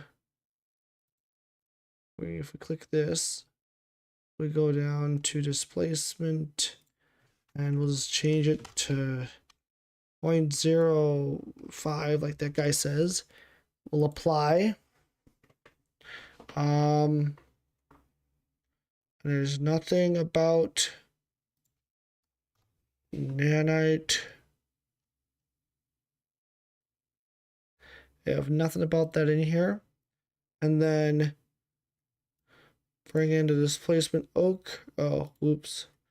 Go to displacement oak, go up to material. Okay. So it doesn't look, there's nothing about it that's displacey. I mean, maybe that's on new material on landscape. Look how rocky that looks. Like, maybe I'm just like maybe I'm expecting it to be different, but I don't think I'm doing anything. I don't feel like I'm overdoing it based on this video. It should be that, you know? Okay, drag and drop this to Brings it in. landscape data. And then we're gonna turn it on and then Now build you data. can see we have a displacement on landscape. Finally, this is back. Don't forget that if we wanna apply a new material to this, for example, I created my own know new what's material. happening. Maybe is it only rocks, or am I out of say order with how this is supposed to go? This to roughness. Because it's yeah, I mean, I've got it. There's nothing. I ain't doing anything. Now, I did finally get that one, so maybe I need to go try that other dude with the multiply and all that stuff, but And this material, we want to connect from here, ambient occlusion as displacement, and here we can change the displacement. So I'm just gonna make this and this value. so he makes it like an absurd number like 10. So maybe I need to go 10. Maybe I'm just being silly. He's gonna make this one. Oh, wait, hang on. Then just go apply. Okay, apply. And we can see this has some. And then I don't know what's wrong. I don't know why. You may find that the displacement isn't working for you. In order to make sure that displacement works on a mesh that you've basically applied the material to, you just want to head over to that mesh. So if you're using the plane, just go here.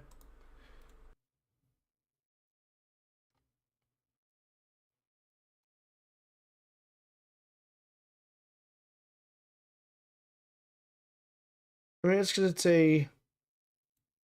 Open up this plane. Then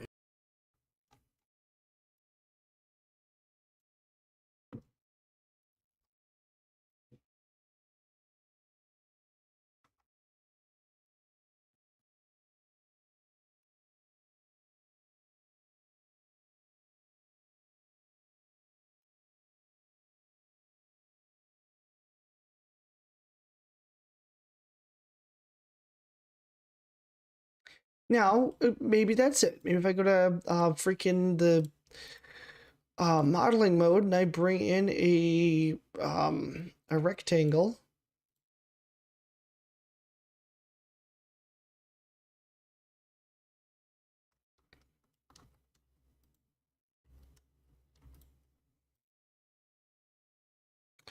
And I apply this.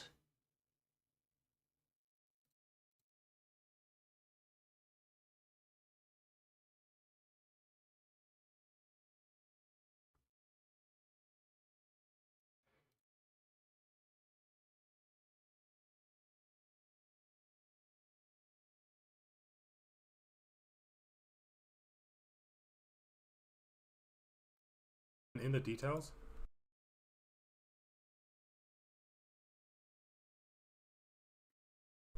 in the search, look for nanite.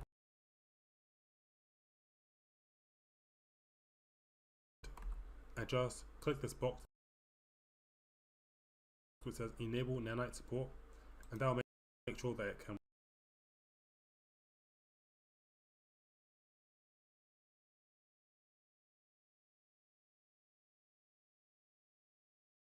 There is no God. This is not. This is so dumb.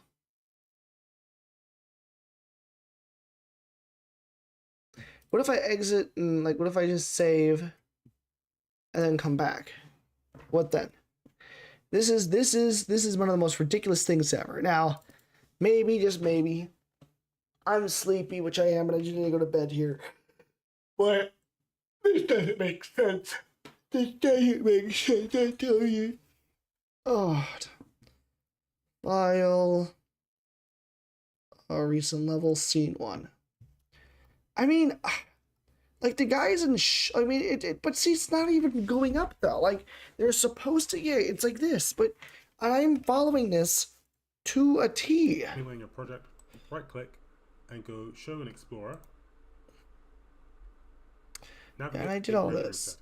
I have, there's nothing about that I'm, God. And, and again, maybe it's literally, maybe, okay, let me try it one more time. I will actually just get a fucking rocky one. I know that's what they want me to do. I want my own thing that I was going to try and do, but if that's what they don't want, that's okay.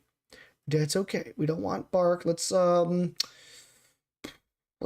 get something that's actually going to be the way it is. Let's just pick a rock. I don't want to do a rock, but let's just pick jagged, and pick that's like dirt. That's kind of cool. Yeah, pick the jagged shale beach cliff one. How's that? There we go. All right. Or maybe it's got to be the highest quality. Maybe there's something with that. I don't know.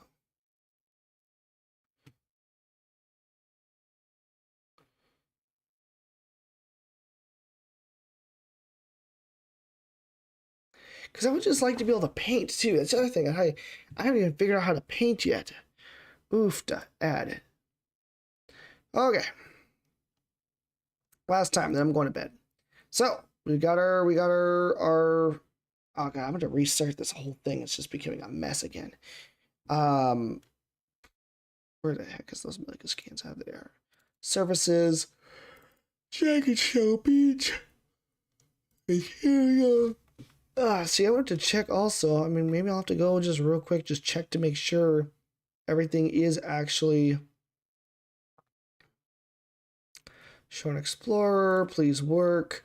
Config default engine. Go to all the R's. Did I spell it right this time? Tessellation equals 1. Tessellation, yep. Allow tessellation. Okay, I spelled it correctly this time, like I was, but whatever. Okay, cool. So that's good. We did good on that one. Mega scan, surfaces, jagged rocky shales. Okie dokie. So we're gonna rename you as shale beach displacement material. Okay. So we did it. We did it. So I'm also gonna delete you. You're a failure. Okay. So we're gonna double click this. We don't have displacement. I'm like, right. So I need to enable tessellation. Cool. Done. And then that's the other thing too, before I get into this, maybe what I do is I turn off tessellation for the nanite stuff. Let me reset that to its default value. Maybe that's another thing too. Is maybe it's just purely I've been touching it for so long that it's just getting scared. All right, so we do this. We go 1 up, 1 over, 1 over. Base color, normal, ambient occlusion, roughness, and displacement. Okay, and then if I click on this, I need to, tessellation is enabled. Let's just make sure nanite use, yes, nanite, yep, there we go, perfect. All right. And then we need to go to the displacement section. I'm going to do 10. I'm going to do 1. And I'm going to apply. Okay, so I'm doing all of this. It works. And then I'm going to get out of this page. I applied, I saved. I'm going to find, there's the landscape material, which should be. Here's my thing. Okay, so it's not uppity just yet. And then I need to go to enable nanites and build data. And nothing happened. nothing of significant worth. Like, what if I go to this one? What if I go to you and I decide to change out your material? And then I should be able to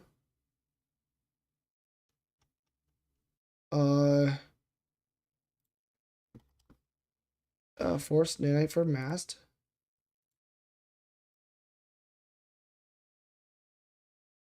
Yeah, I don't know.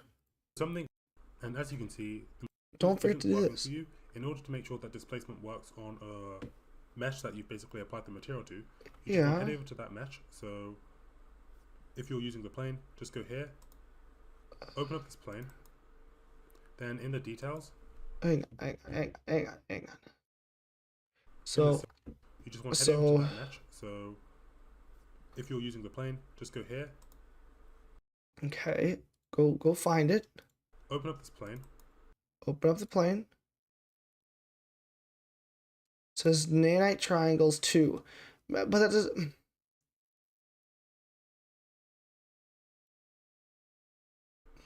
Then in the details, in the search, look for nanite, and just click this box which says enable nanite support, and that will make sure that it can work with the nanite displacement.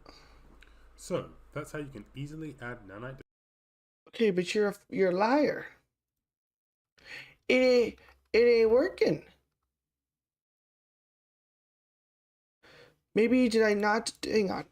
If I maybe I do that do I have capsules? No. R diet nanite.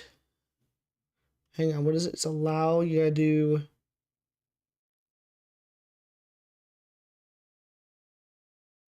hang on, I'll do both of these. Nanite dot allow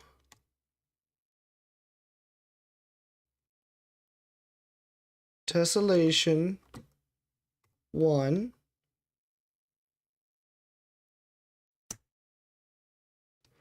and then r dot nanite dot tessellation space 1. And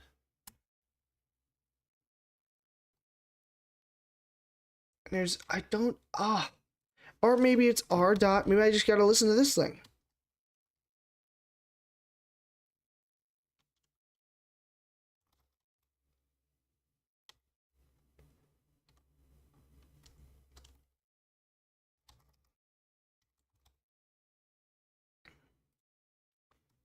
Maybe it's just that, and it's r dot nanite dot tessellation. Just do that. I don't know. I have no idea. I want to be able to make this work, but it's just not working. It's still not.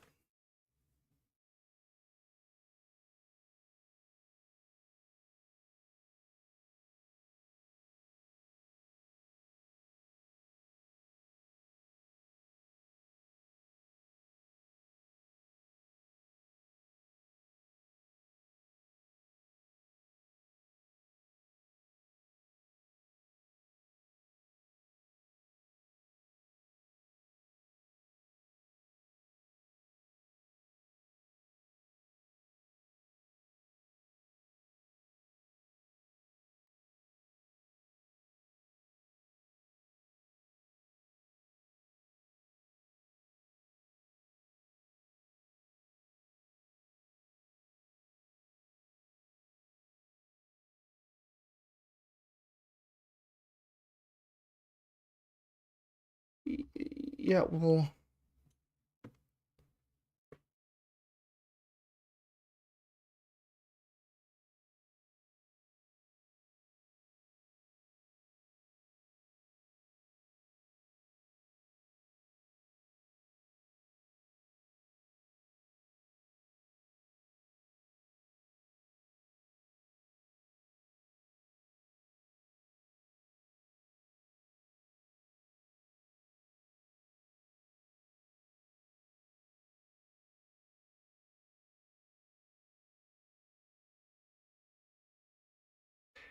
Try finding displacement direction axis. Okay.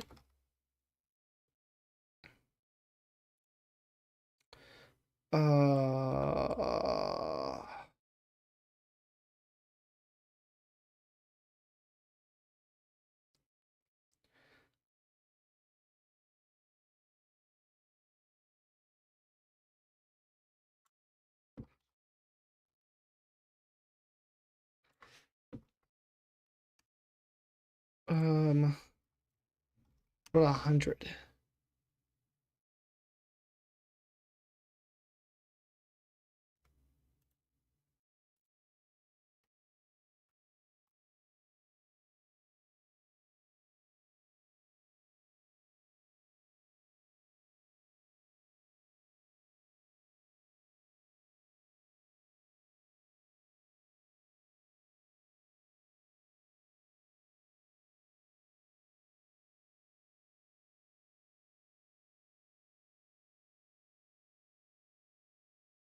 Okay, well, anyways, that's it. I got nothing else. I gotta go to bed anyways, so.